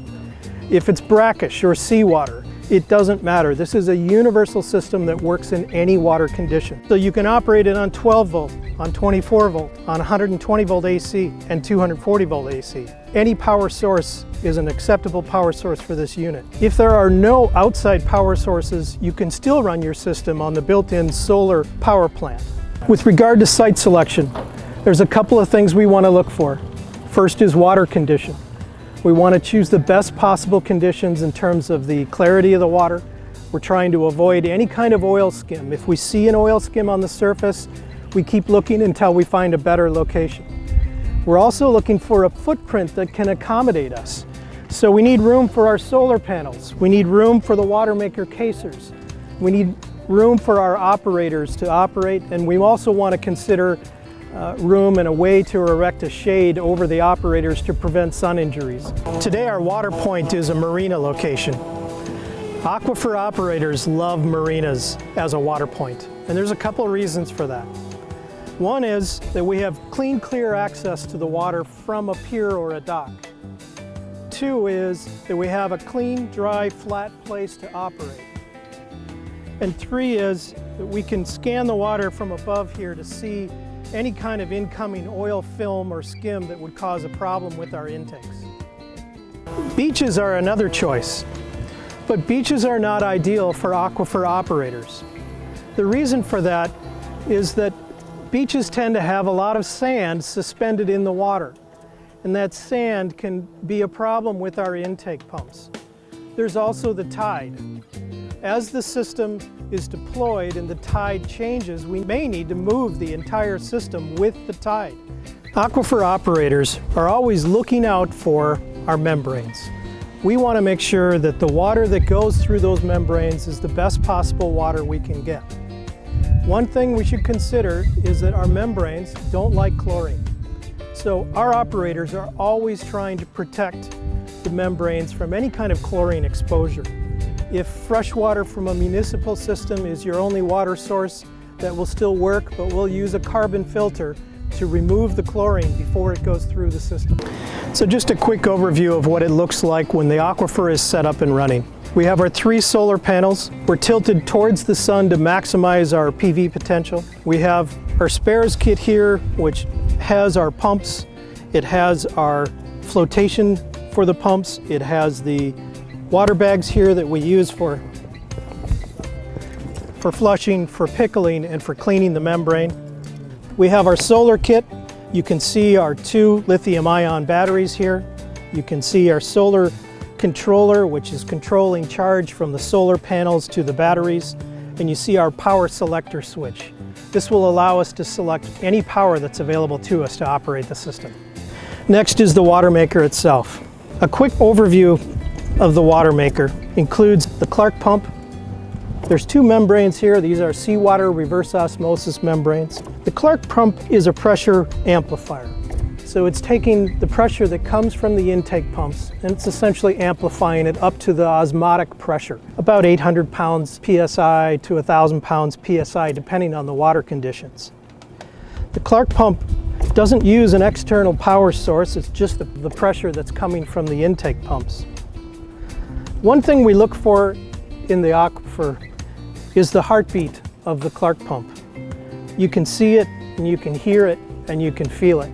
And this is a good indicator of normal operation of the system. If you put your hand on the Clark pump, you can feel that it cycles back and forth every few seconds. And that's what we're looking for normal operation, is the heartbeat. The Aquifer Flight Ready solar kit comes with 3 solar panels. All 3 are 144 watt panels. On a mostly sunny day, that's going to be plenty of PV power to operate your system. The batteries will get you through some of the clouds that you'll get on a typical day. And in a heavy cloud day, you may need to switch over to a generator or an alternative power source to keep operation through the day. So this is one of our submersible intake pumps. Submersible means that it's in the water and it's pushing water up to the water maker. The other option there is to have the water intake pump installed in the case, in which case it would be vacuuming or pulling water up. The advantage to pushing the water up to the water maker is that you never have a problem with prime. So the first 2 lines of defense in an aquifer filtration system are 1, the 100 micron filter bag, and 2, the 50 micron filter screen. We have 2 different ways to configure our intake pumps to draw the best possible water. So if you have skim on the surface of the water, it could be oil skim, it could be organic, it could be algae. What we would want to do is position the intake pump farther down in the water to get to better quality water. So in this case, where we want the pump to sink, we removed the float. On the other hand, if you have good clean surface water, then you would want to position your pump just a few inches below the water, say 12, maybe 14 inches down. This, with the float configured on the intake pump, will establish a float where it's exactly about 12 inches down. So assessing the water conditions here, we have good light on the water and we're seeing no oil skim at all. So we know that if we're on the surface here that we're probably going to be okay and probably drawing the best water possible. Okay, so in this case we're going to drop this with the float.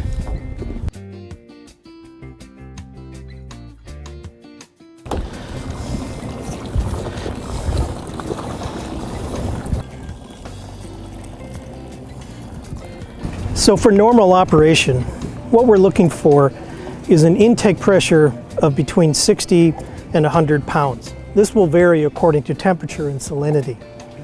In terms of flow rate, we're looking for about 15 gallons per hour. And you can see right now, the bead is landing right at about 15 gallons per hour. The fluctuation that you see is normal. It's the heartbeat of the Clark pump that we spoke about. As the system cycles back and forth, it creates a peak and a valley that would be normal in operation. So what you see here is good normal operation. So in the solar power plant, what you see here is your selector switch, so you can select which type of power is available to you. You have your 2 lithium-ion batteries, and you have your DC connection posts. You have a 12 volt and then a 24 volt, a second lug to get to the 24 volts that you need depending on your power source.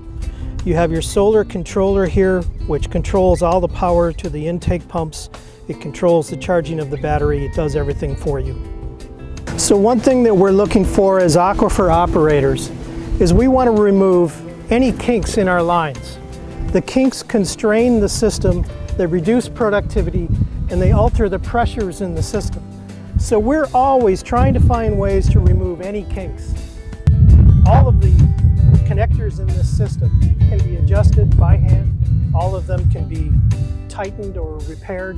In this case, this leak is going to be reducing our product water just tightening the connection removes the leak. So we're always looking to eliminate any leaks. When we're working with fresh water, there can be a temptation to use the reject water for other purposes. Maybe it's sanitation, maybe it's flushing toilets, maybe it's taking a shower. We are always very careful about that at the water point. It's very easy for reject water to be confused with drinking water, and we need to take steps to prevent that from happening. When your pre-filter indicator turns red, it's time to replace the pre-filter. First step is to turn off the power and release the pressure. Release the pressure.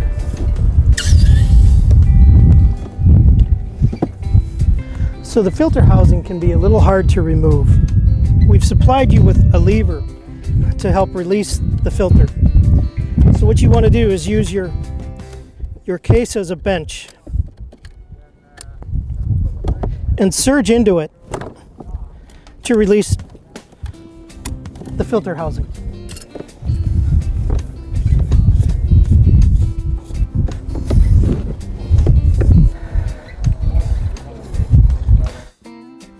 When we replace the pre-filter, you can set it aside, you can clean it, you can let it dry, and it might be reusable. When we're putting the filter back in, we're looking for a perfect seat. So here we have an improper seat on the pre-filter. And there you have a pre-filter that's properly seated and ready to be installed. So let's talk quickly about resetting a quick connect fixture. These fixtures are designed to be set and reset by hand. The way this works is that there's a ring located at the entrance to the fixture. We hold that ring inward and then we can reset the hose. Once the hose is in all the way, it will not release. If you need to release one, hold the fixture inward and pull the hose out. So end of the day operations require either a freshwater flush or a pickle. The Aquifer comes with a foldable waterproof bag that serves as a bucket. At the end of the day, we've taken time to fill the bag with about 5 gallons of water, which we'll use for a freshwater flush. This is going to flush out any of the biologicals and organics that are on the surface of the membrane. It's going to flush them out of the system, and then we're going to cycle fresh water through the system. So with the pump running, we're going to invert the pump. The intake is on the bottom, and drop it into the freshwater bag. We're drawing fresh water through the pump now and rejecting it out the eject line.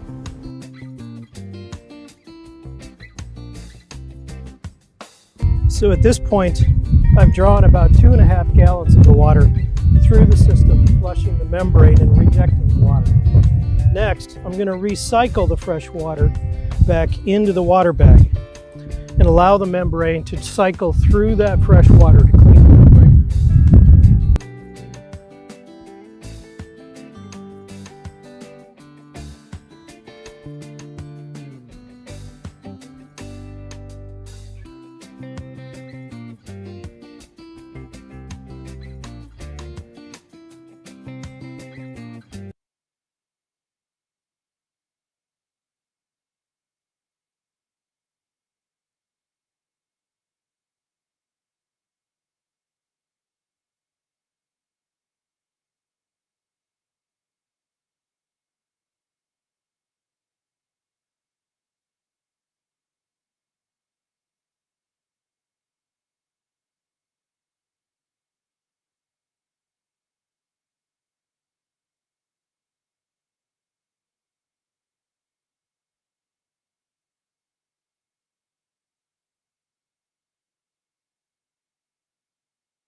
So as Dorian was coming onshore in the Bahamas, we had sustained winds of 185. That means there were gusts that were actually higher than that. 1 in 10 homes remained standing. Mass destruction evident everywhere we looked. So it was pretty clear at that point that, this is a Class 5 hurricane, and the damage was going to be very substantial. The need for water was going to be substantial. We want to get right to Hurricane Dorian, Category 5 storm hitting the Bahamas, one of the strongest Atlantic hurricanes in recorded history. Mandatory evacuations are already in place. We could still see 4 to 7 feet of storm surge, certainly some rain, and definitely those gusty winds. That Grand Bahama Island has been dealing with this for more than 8 hours. This is absolutely a mind-blowing event that is unfolding right now. So with 20 feet of storm surge, finding any uncontaminated water, anything that hadn't been subject to seawater, was highly, highly unlikely. This is a situation where we are able to deploy a technology that makes all the difference in the world. And because of our system of partners with World Hope and with Yacht Aid Global and with Airlink, we're able to move people, operators, and gear very, very quickly. We redesigned our Aquifer Flight Ready 360s to be the very first in. They can be carried on a commercial aircraft or a private aircraft, as personal luggage. So all of the freshwater systems that are typically deployed after a disaster to good use, in this case, because of the salt contamination, were pointless. We can remove the constraint of needing to understand what the water conditions are before you deploy. We were in our 3rd day of operation before another NGO showed up.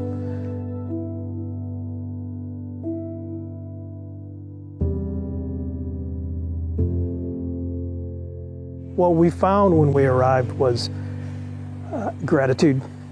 Most people had lost a home. We learned that most people who own businesses had lost a business. All of the things that were familiar to them that make up their community pretty much broken away in one way or another. And yet the gratitude was overwhelming. One of the things that has affected me at a fairly deep level are some words from John Lyon. John speaks of helping people as being something that we all need to embrace, and it requires no explanation, requires no justification. This is a simple thing of providing water for people, and it's something that our technology enables us to do perhaps better than many, many other competitors. And being able to deploy that technology with a partner like World Hope is something that has affected me very, very deeply. And I actually, as a volunteer, look forward to the next one.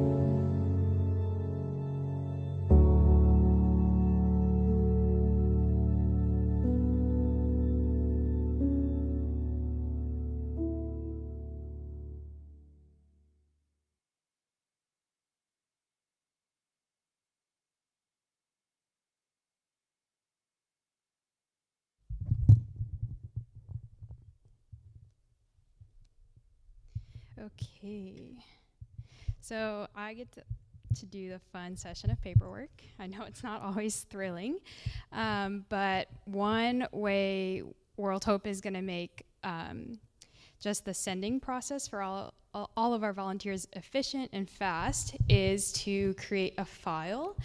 And so basically it would include everything that you have on your chair here is what we need you to fill out.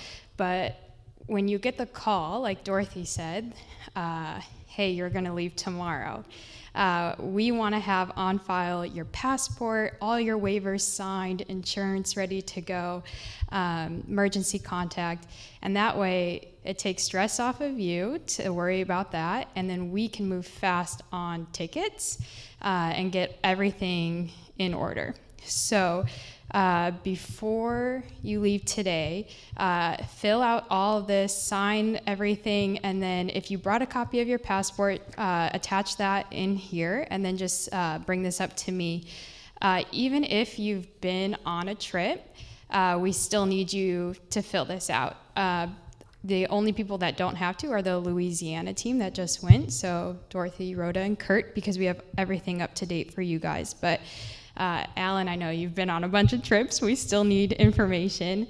And then that will be good, and we'll have that file for you guys. If you're watching online, I sent in an email all the different attachments, so you'll just have to print that out and then scan that over to info@worldhope.ca.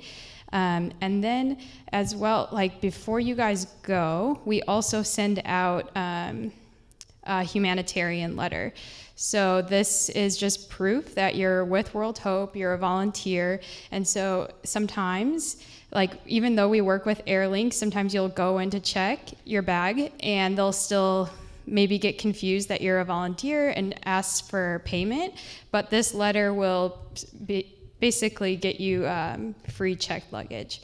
And then we mentioned just like a letter to your employer.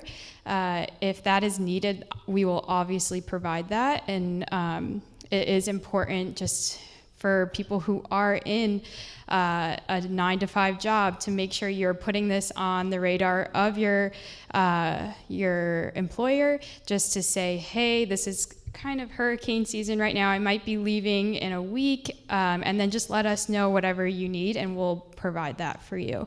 And if you have any questions on the forms as you're filling them out, just feel free to ask me on a break or afterwards.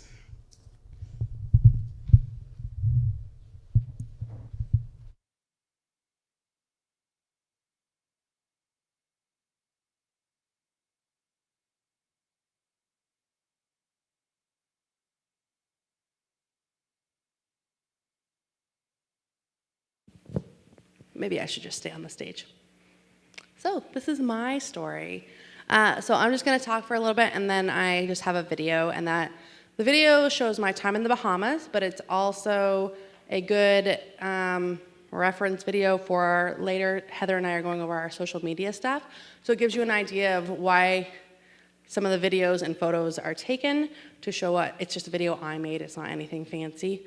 I didn't even make my husband make it. I made it all by myself, so you can judge that.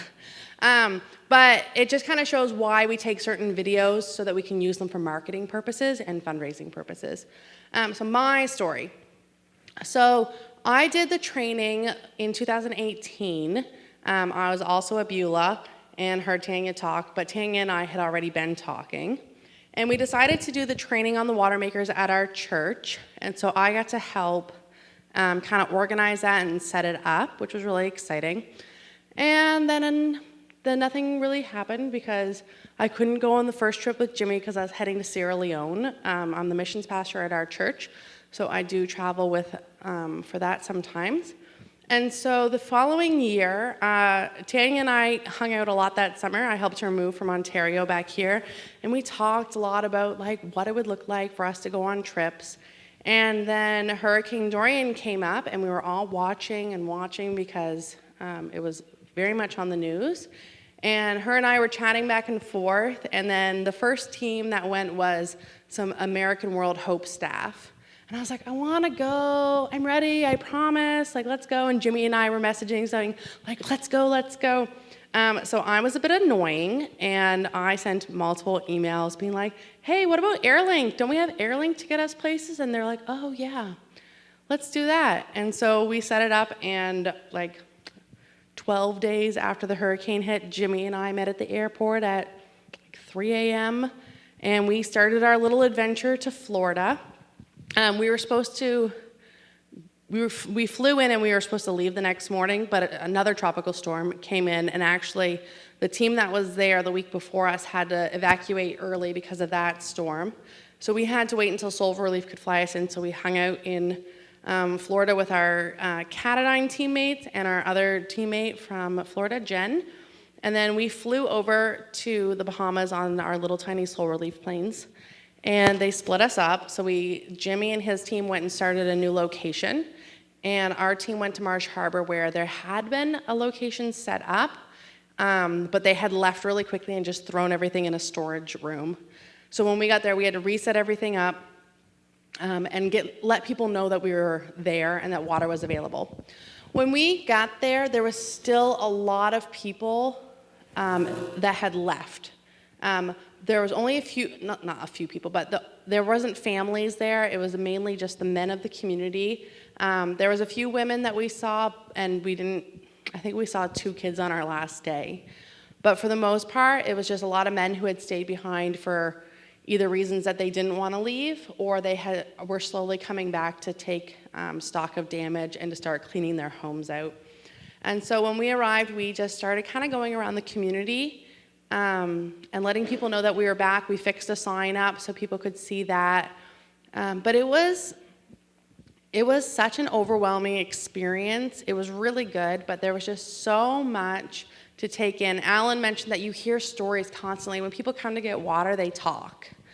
And so you would hear all their stories about how they survived or how they lost people during it, and it's really heavy.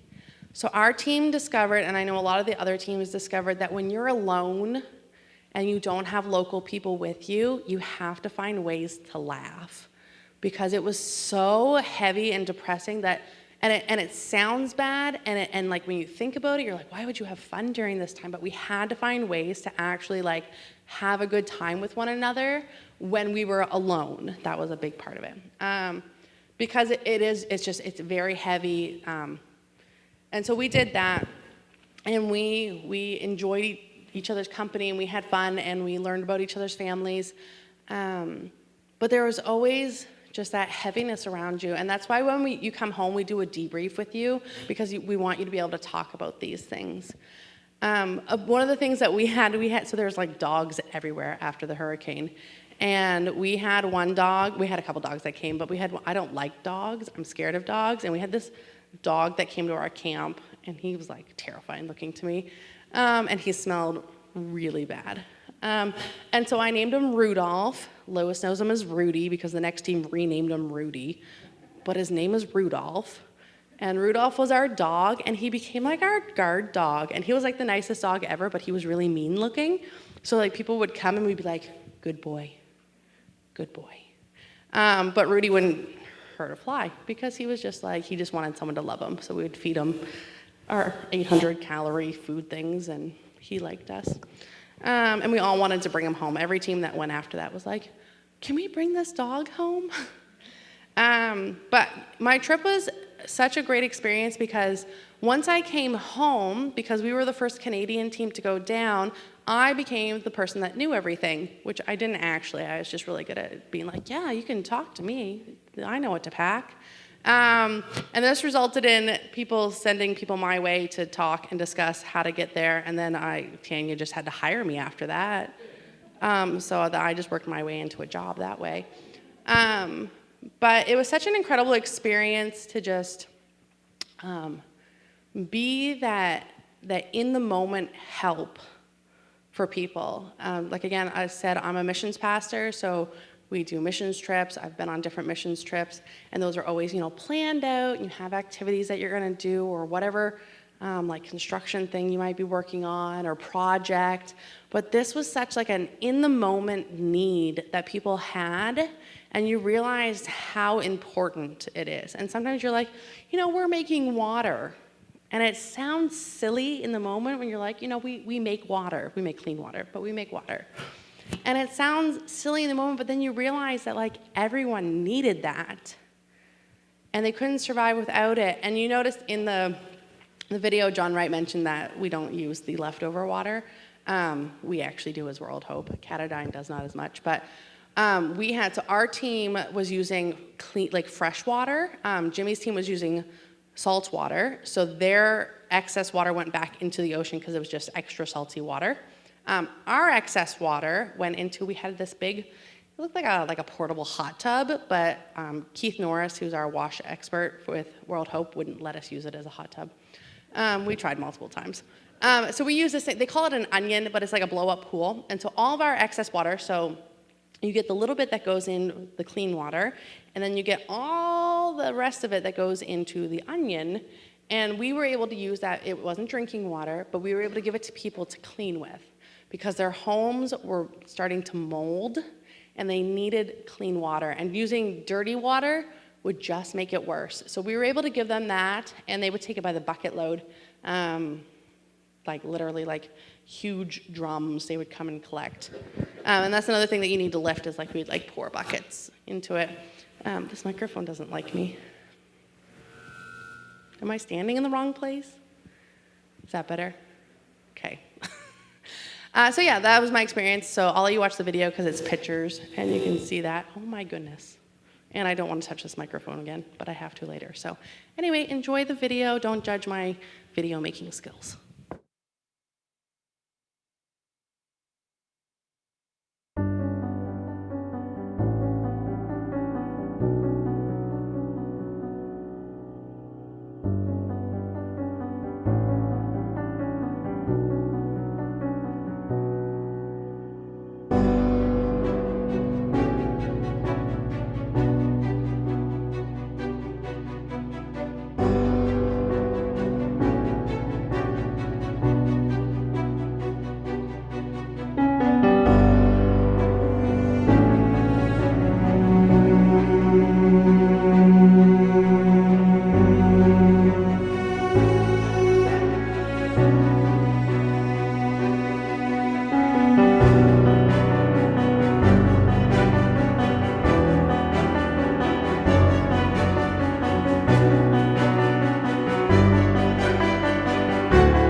Okay, so different dynamic to emergency relief teams is the social media aspect.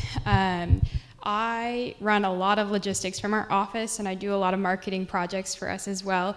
And so it's really important how we receive pictures and what kind of pictures and things like that. If you are the first team on the ground, then we have no media whatsoever on what's actually happening there. You guys are the first team going in, sending us pictures, videos, giving us live updates, and it's actually really important because, one, we can market it on our Facebook page, our social media, and fundraise for you guys. We can get the word out there, put it on the church's radars. And so we're going to just kind of walk you through the different dynamics of just taking pictures and videos and all the things. Yeah. So, oh yeah, go ahead. So we have some basic guidelines on how to take photos and videos, and it might seem silly, but it's important because it makes things look better. And sometimes we've had stuff go even to the news outlet. So just having some fairly professional looking photos from ordinary people who don't necessarily take professional photos, it's important. So one of the first things that we'll teach you is how to take a video. So I don't know, is that next? Or is that part? I don't know when anything is on the slide there.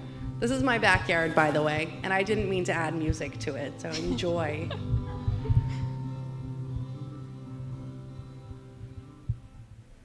So that was my backyard. Now, if you notice, the first video only took up part of the screen.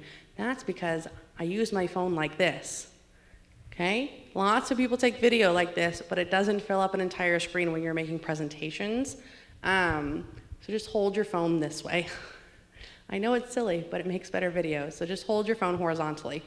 And that just helps make our videos be able to be full screen and not the awkward part of a screen.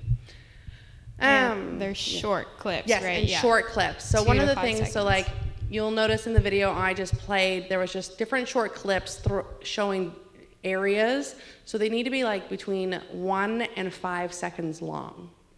We want to be able to use them so we can sporadically put them in places. We don't want a 45-second clip of you driving down the road, but you want to think of small moments that you want to take video and photo of. So I can't actually read that back screen because I don't like wearing my glasses. So I'm just going to turn slightly. So some of the things that we want you to take video of and pictures of, again, a small moment. So like meals. People don't know what you're eating there, so it's cool to like kind of show what you're eating. So you can take a picture or video of your eating area. We ate on top of a generator, so that was in one of our videos. You want to show the water maker, show where it's set up, show how the water's coming in, coming out. We had some great stuff come in from our Louisiana team, and they showed the system and how it worked, and were able to do that in a short clip. We don't want shots of children, so anyone under 18, because they can't give consent. And we try when we do video and photos of adults, you need to get their consent because these are used on social media pages. And so one of the things you can think about when you're taking those is non-identifying photos and videos. So if you can take a photo and video that kind of just shows like hands or non-faces, that really helps. And something I would add is when you're in a disaster zone, obviously making water is your first priority, and it can be a little overwhelming to balance, okay, I need to capture this on camera and I also need to do my job. So we found it helpful if you just have one person who's designated to do that. I know when you guys were in Louisiana, Jen did an amazing job capturing images and photos, and then they were able to come back to us, and you guys were able to focus on your job as well. Yeah, and just showing one of the photos that, oh no, we'll get to that. You have examples. But like walking down the road, show what your surroundings look like so people can see. Show where you're living, your tents or your locations. And then Heather's gonna talk about some examples. And even when we did our online gala, there was a volunteer talking about her experience, and she was sharing a specific story that happened over breakfast, and just an important conversation she had. And when we were looking through our short films, we actually had a shot of her eating breakfast, and it just fit perfectly. So you never know how it's all gonna piece together, and it might seem random in the moment, but sometimes the shots really work with the story that we're trying to tell later on. And so yeah, these are just a few examples.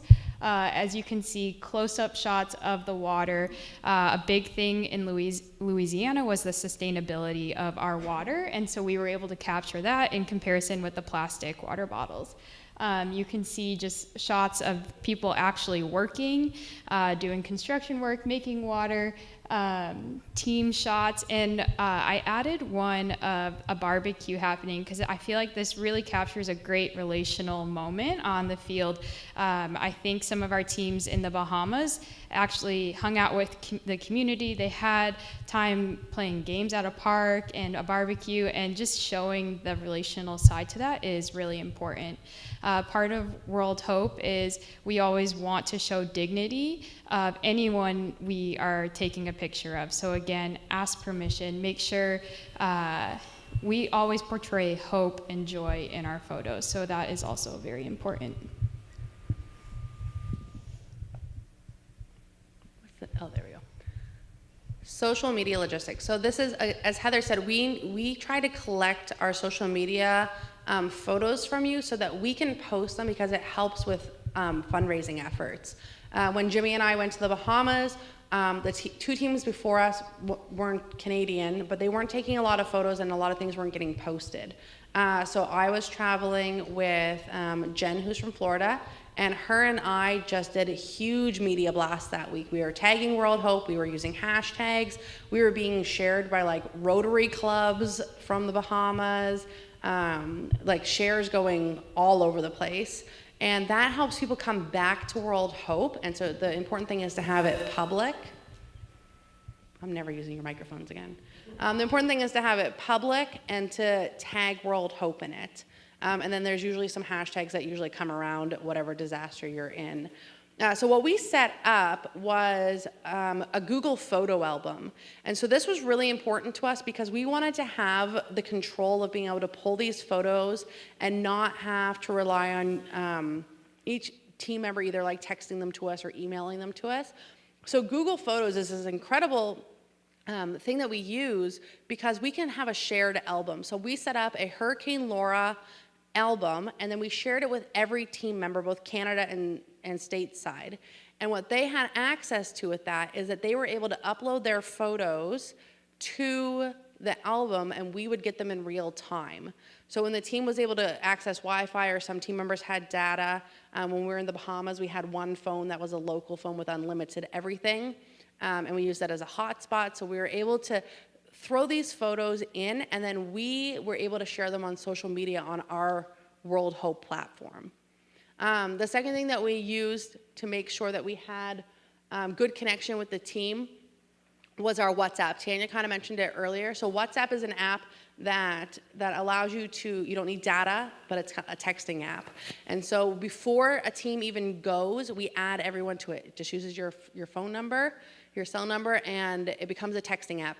And so everyone in the team, from Tanya and John Lyon down to whoever is on the team. So it just, I'm in it, Heather's in it, Susan Park, who helps organize flights from the States, is in it. Sometimes one of our social media people from the States is in it if they need to be. But it's usually us and then the team members. And so what we use this for is instead of emailing back and forth constantly and missing emails or not being able to respond in time, we use this app because it allows team members to text as a group. Before we left, we had to make sure people had certain things and where people were meeting up and getting rental cars, and that got them there. And then throughout the week, we were able to do any logistics on our side and text the team that. But the team also used it throughout the week. If they were splitting up and going different locations, they would pin places on Google Maps and send that in the WhatsApp group to each other.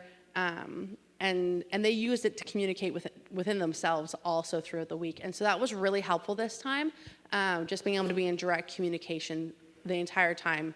They were able to come home a day earlier, and so we were able to use that to coordinate flights and to get them home.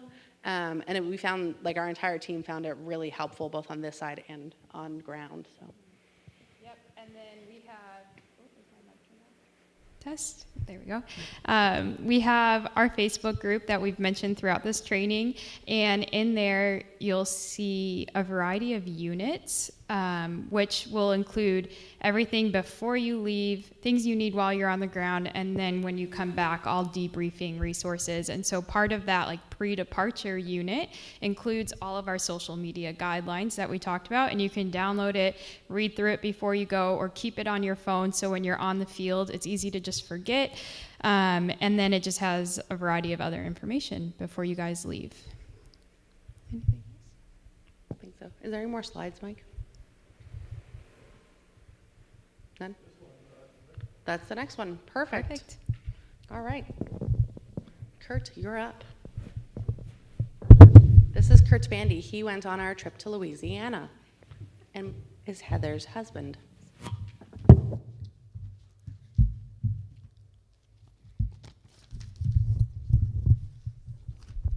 Hello, everybody. All right, so I'll tell you a little bit about my experience in Louisiana. I actually had been thinking about going on, putting my name on the disaster relief list for a number of months. Heather works at World Hope, obviously, and so I'd heard about it. I knew about the trips and all that kind of thing. So after considering for quite a long time, I put I said, all right, I think I'm ready to put my name on this list. And Heather said, okay, I'll go tell Tanya. And I said, just wait till I ask my boss first. And so the next day I talked to my boss. That was a Thursday.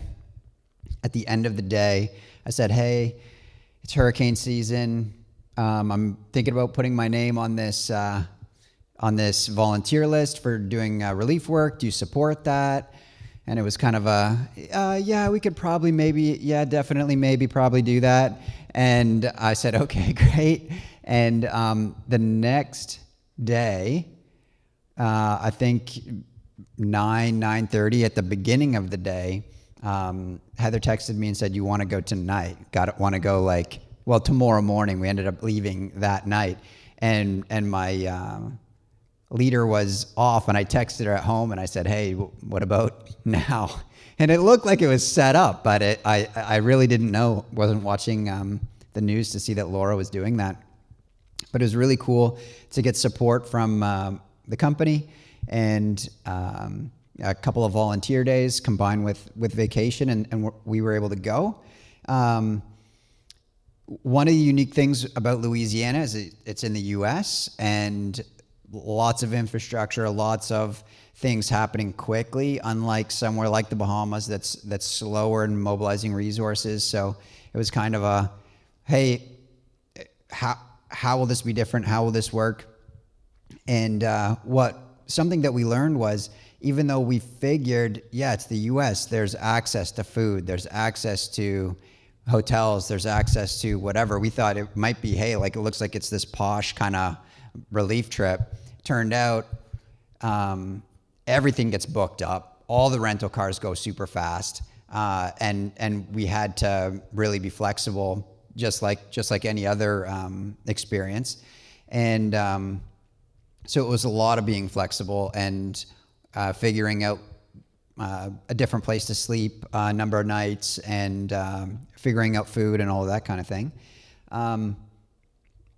Another unique thing about Louisiana was we were the first in team. So you've heard a few people say that, first in, or that would be, I guess, the first World Hope team that goes in. And then sometimes there's such a need that secondary, third teams, fourth teams keep on coming week after week, or there's a number of teams at once. So when you're the first in team, you got to figure out where you're setting up and how to connect to the need. So we had a contact in in Louisiana that said you can use this marina. We just saw that marinas were really good. But then when we got to the marina, it's just full of dead fish and weren't going to be able to use that area, and some oil as well. So we had to move not too far, but slightly down to find a spot that was actually feasible for us. And we got set up and got rolling, but the water conditions continued to be a problem. Dorothy mentioned the sulfur, and then with all these dead fish, there was a lot of organic matter in the water, so the water quality changed every day. So something that worked today is not going to work tomorrow, is not going to work the next day, because what was happening is fish were dying, giving off oxygen or other gas, more fish were dying, the water quality was changing. Oil slick came in, had to pull the pumps. Heat was a massive factor. It was burning off the chlorine too fast. So if it was cloudy, this amount of chlorine's working. If it's super sunny, got to change it, got to amp up the dose. So these types of things, I found you'll hear a lot of people talking about missions, talking about disaster relief trips and the connection to people. This trip was really, at least in my experience, very task-oriented, process-oriented. Okay, this isn't working. Let's shift and try this. Is it this water maker that is kind of allowing water to come in with a bit of a smell? Or is it that one? Or is it that one? Or is it the chlorination? And just standardizing everything, having a process for everything, and a lot of troubleshooting was a part of it for sure. And then we had to figure out how to connect to the need, right? So great, you're making water, you figure out how to make a quality product for the water, but now you need to get that water to where it needs to go. So that might be obvious, that might not be obvious. There's a need out there. The government asked us to come in, right? Because the water system had been damaged, and they needed fresh water, and they needed it quick. But how to get it to the right people was a challenge. So we connected with United Way. That lead was good in some ways, but not good for distributing water. We connected with World Central Kitchen. They needed some of our water, but not all of it. And then we had to we connected with even the U.S. Army that was passing out tarps, ice, meals, and then we added extra water onto that. And so it was a bit of trial and error on that first in team to figure out, okay, how do we actually get this to the people that need it? So that was definitely something that we learned as well. And it was cool, like even for the times that we were able to partner with the World Central Kitchen, and they used our water to cook meals for thousands of people, which was really, really cool. Interesting thing, COVID, right? We're going, big stress on sanitation, sanitizing the water makers, the part that might go into the into the water bag, all the lids, spraying things down. And then the other thing is we're in the Atlantic bubble, requires 2-week quarantine. So everyone who went, it's not a 1-week commitment, it's a 3-week commitment. And you almost forget about that. I'll be back in a week type thing, but you're out of your regular routine for 3 weeks. So it was overall really, really good experience. I think quite a bit different in the fact that it was COVID. It was very process oriented. We were at arm's length from the people. The people that we did connect with and we were able to give water to, they're in a car driving through, and the Army saying, don't stop that line or else you can't use this space. So you may be able to have really deep, meaningful connections with people, or you may go work for a week, put in your 40 hours, your 50 hours, not connect with too many people, and come home, but you've still done the job, right? So it could be very different. Last thing I'll say is just about the team. Not everyone's good at everything, but everyone has something to bring, right? So Dorothy brings the high energy, right? And just kept us motivated, kept us encouraged. There was a guy, Dennis, who was just the master with tarps and shade and keeping us out of the sun. We had John, actually, who did the videos, who was the water expert and the chlorination expert, and figuring out, okay, do we need to do those flushes more? Do we need to change out the filters more? Do we need to clean the actual membrane? And do we need to troubleshoot, hey, can we go to a different water point instead of this one? Is it getting too bad? Is it still good enough? I chipped in with process and trying to figure out would this work or that work as far as chlorination and the different systems. Rhoda was just taking care of everyone. Are you drinking enough? Who woke up in the middle of the night to turn the generator back on? It was always Rhoda. Who made the oatmeal? Rhoda. So everyone has something to give. You're not necessarily the jack of all trades. You're not necessarily the chlorination expert. Maybe you don't know, but you got to find out, okay, what skill do I have? What can I bring to the team? And then just contribute that on a regular basis. And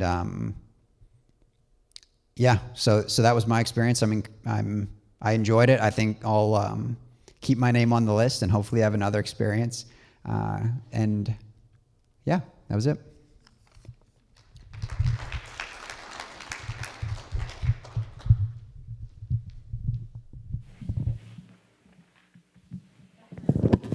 Skirt. All right, so we're getting ready to wrap up our time. So Dave Rowe in Fredericton could only stay till 12, so this is for you, Dave. We're finishing up.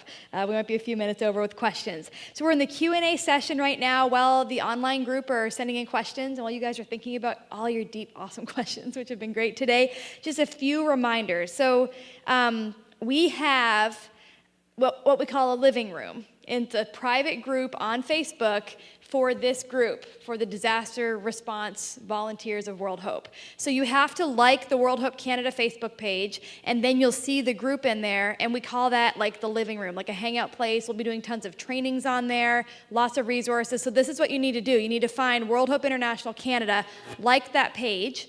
Once you like that page, it'll populate different groups, and you'll see the private group where you have to request approval in by putting your email in and saying you agree to the rules.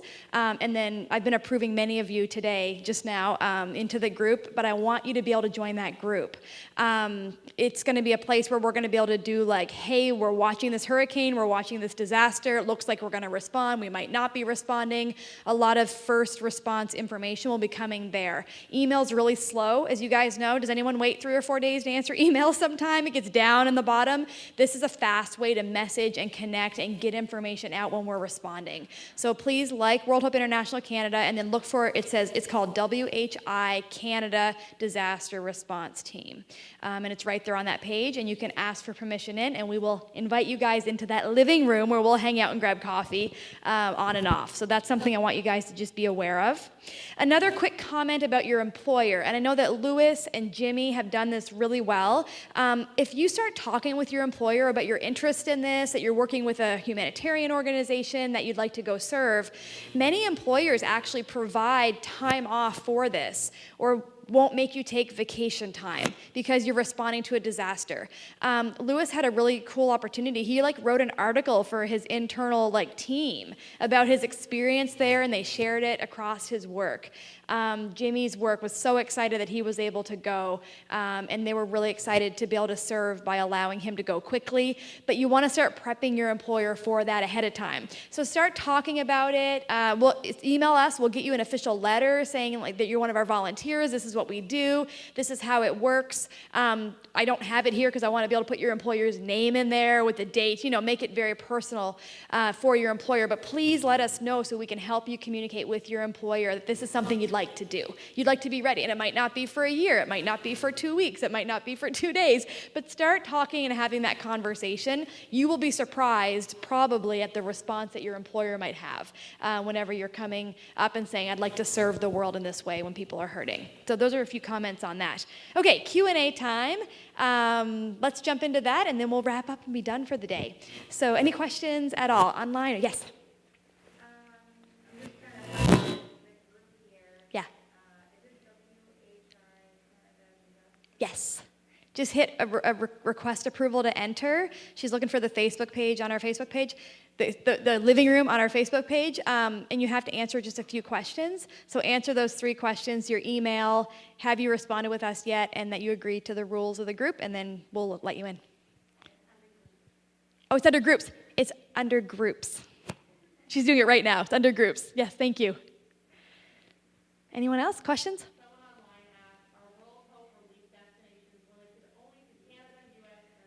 Our World Hope relief destinations limited to Canada, US, and Australia.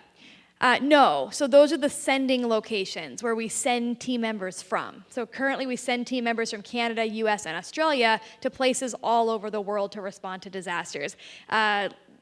Jimmy went to the Philippines, for example. We've responded in Indonesia. We've responded in the South Pacific area. We've responded in Turks and Caicos. We've responded in Haiti. There's been a lot of places, Nepal. So we've done a lot of response work. It just depends on which countries end up jumping in to go towards a response.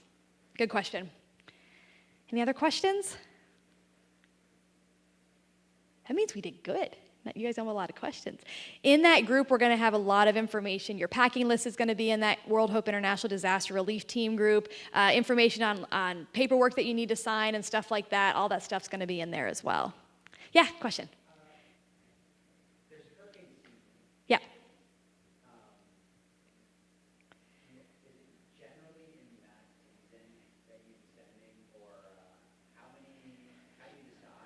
Yeah. Right, right. Yeah, good question. So the question is, there's hurricane season. Do we only respond during that time usually? How do you know when to respond? What kind of questions do you ask? Just kind of the decision-making process. So it's super complex, and I won't go into all the details now, but right now we're working very closely with the U.S. because they're the ones with the big disaster response team. They have structures and relationships and partnerships set up, and we kind of piggyback with them, which is really fun. So we would work very closely with them and us, trying to decide, are we going to respond? Is it a need? Is it something that they need? Do they need water? In Louisiana, the governor's office actually contacted us and invited us to come down. They said, we need you guys here, and 1 week was sufficient for that. For the Bahamas, we kind of were prepared for that. We work with a coalition of people who keep an eye on disasters in the Caribbean region, for example. Hurricane season in North America, as you guys know, is August to October, August to November. That is a really intense time. That's when we spend most of our time going. But then you also know there's hurricane season and cyclone seasons across the world at different times of the year as well. So we've been watching those storms as well. How we decide if we respond, there's a lot of stuff. Do we have enough funds to be able to do this? Do we have enough people in place to make it happen? Is it something that's a good decision for us as an organization time-wise, for the resources to make sure we do it well? We always ask, is there a local church there that we can partner with? Is there a way that we already have connections on the ground? There's a long list of questions that we ask, but that's a good question on how we make a decision. Yeah. Any other questions? I'm scared to move or the mic's gonna yell at me, so I'm standing here, just staring. Yes? Just a question for people that haven't gone, maybe.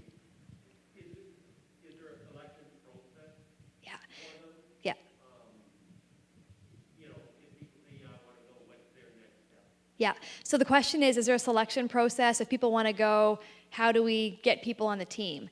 So right now we're working on getting a selection process in place, which is why we asked you guys for paperwork. We always say connect to your local church as well. If you have a church that's connected, we want you to talk to your church, talk to your missions pastor or your pastor if you're interested in going. And we always get referrals from our churches or from leaders who are working with us. So we'll, like if someone random from Moncton Wesleyan wanted to come, we would contact Alan to say, hey, like do you know this person? Like, would you like recommend they go? And then of course we have all the paperwork and stuff that has to be done. We'll be working on criminal records checks as well with the RCMP, so we have all of those in place too. So that's kind of the selection process right now. I'm going to talk a little bit about the future, but just for a second, we're moving towards having more training in place in order for people to go. So right now we're kind of growing this thing and moving it and getting people on board, and we're really excited, but we want to come to a place where people are more trained to go, maybe trained to be able to offer emotional and spiritual care to people on the ground that they're serving, or understanding the response system, the incident response system in different countries, understanding how to speak to the media or not to speak to the media, and if that's important, understanding how to handle food if we have to help with that in some way, how to make sure we're certified or trained in that type of a thing, and the list goes on and on.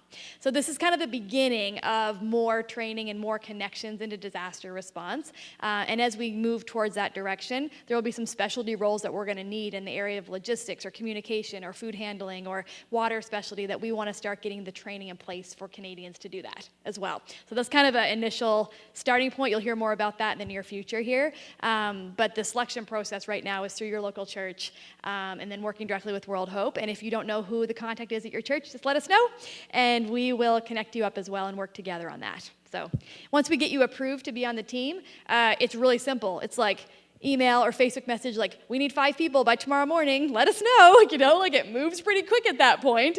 That's why we're trying to get people ready to go so we can move quickly whenever that time comes. It's a great question, Alan. Yes?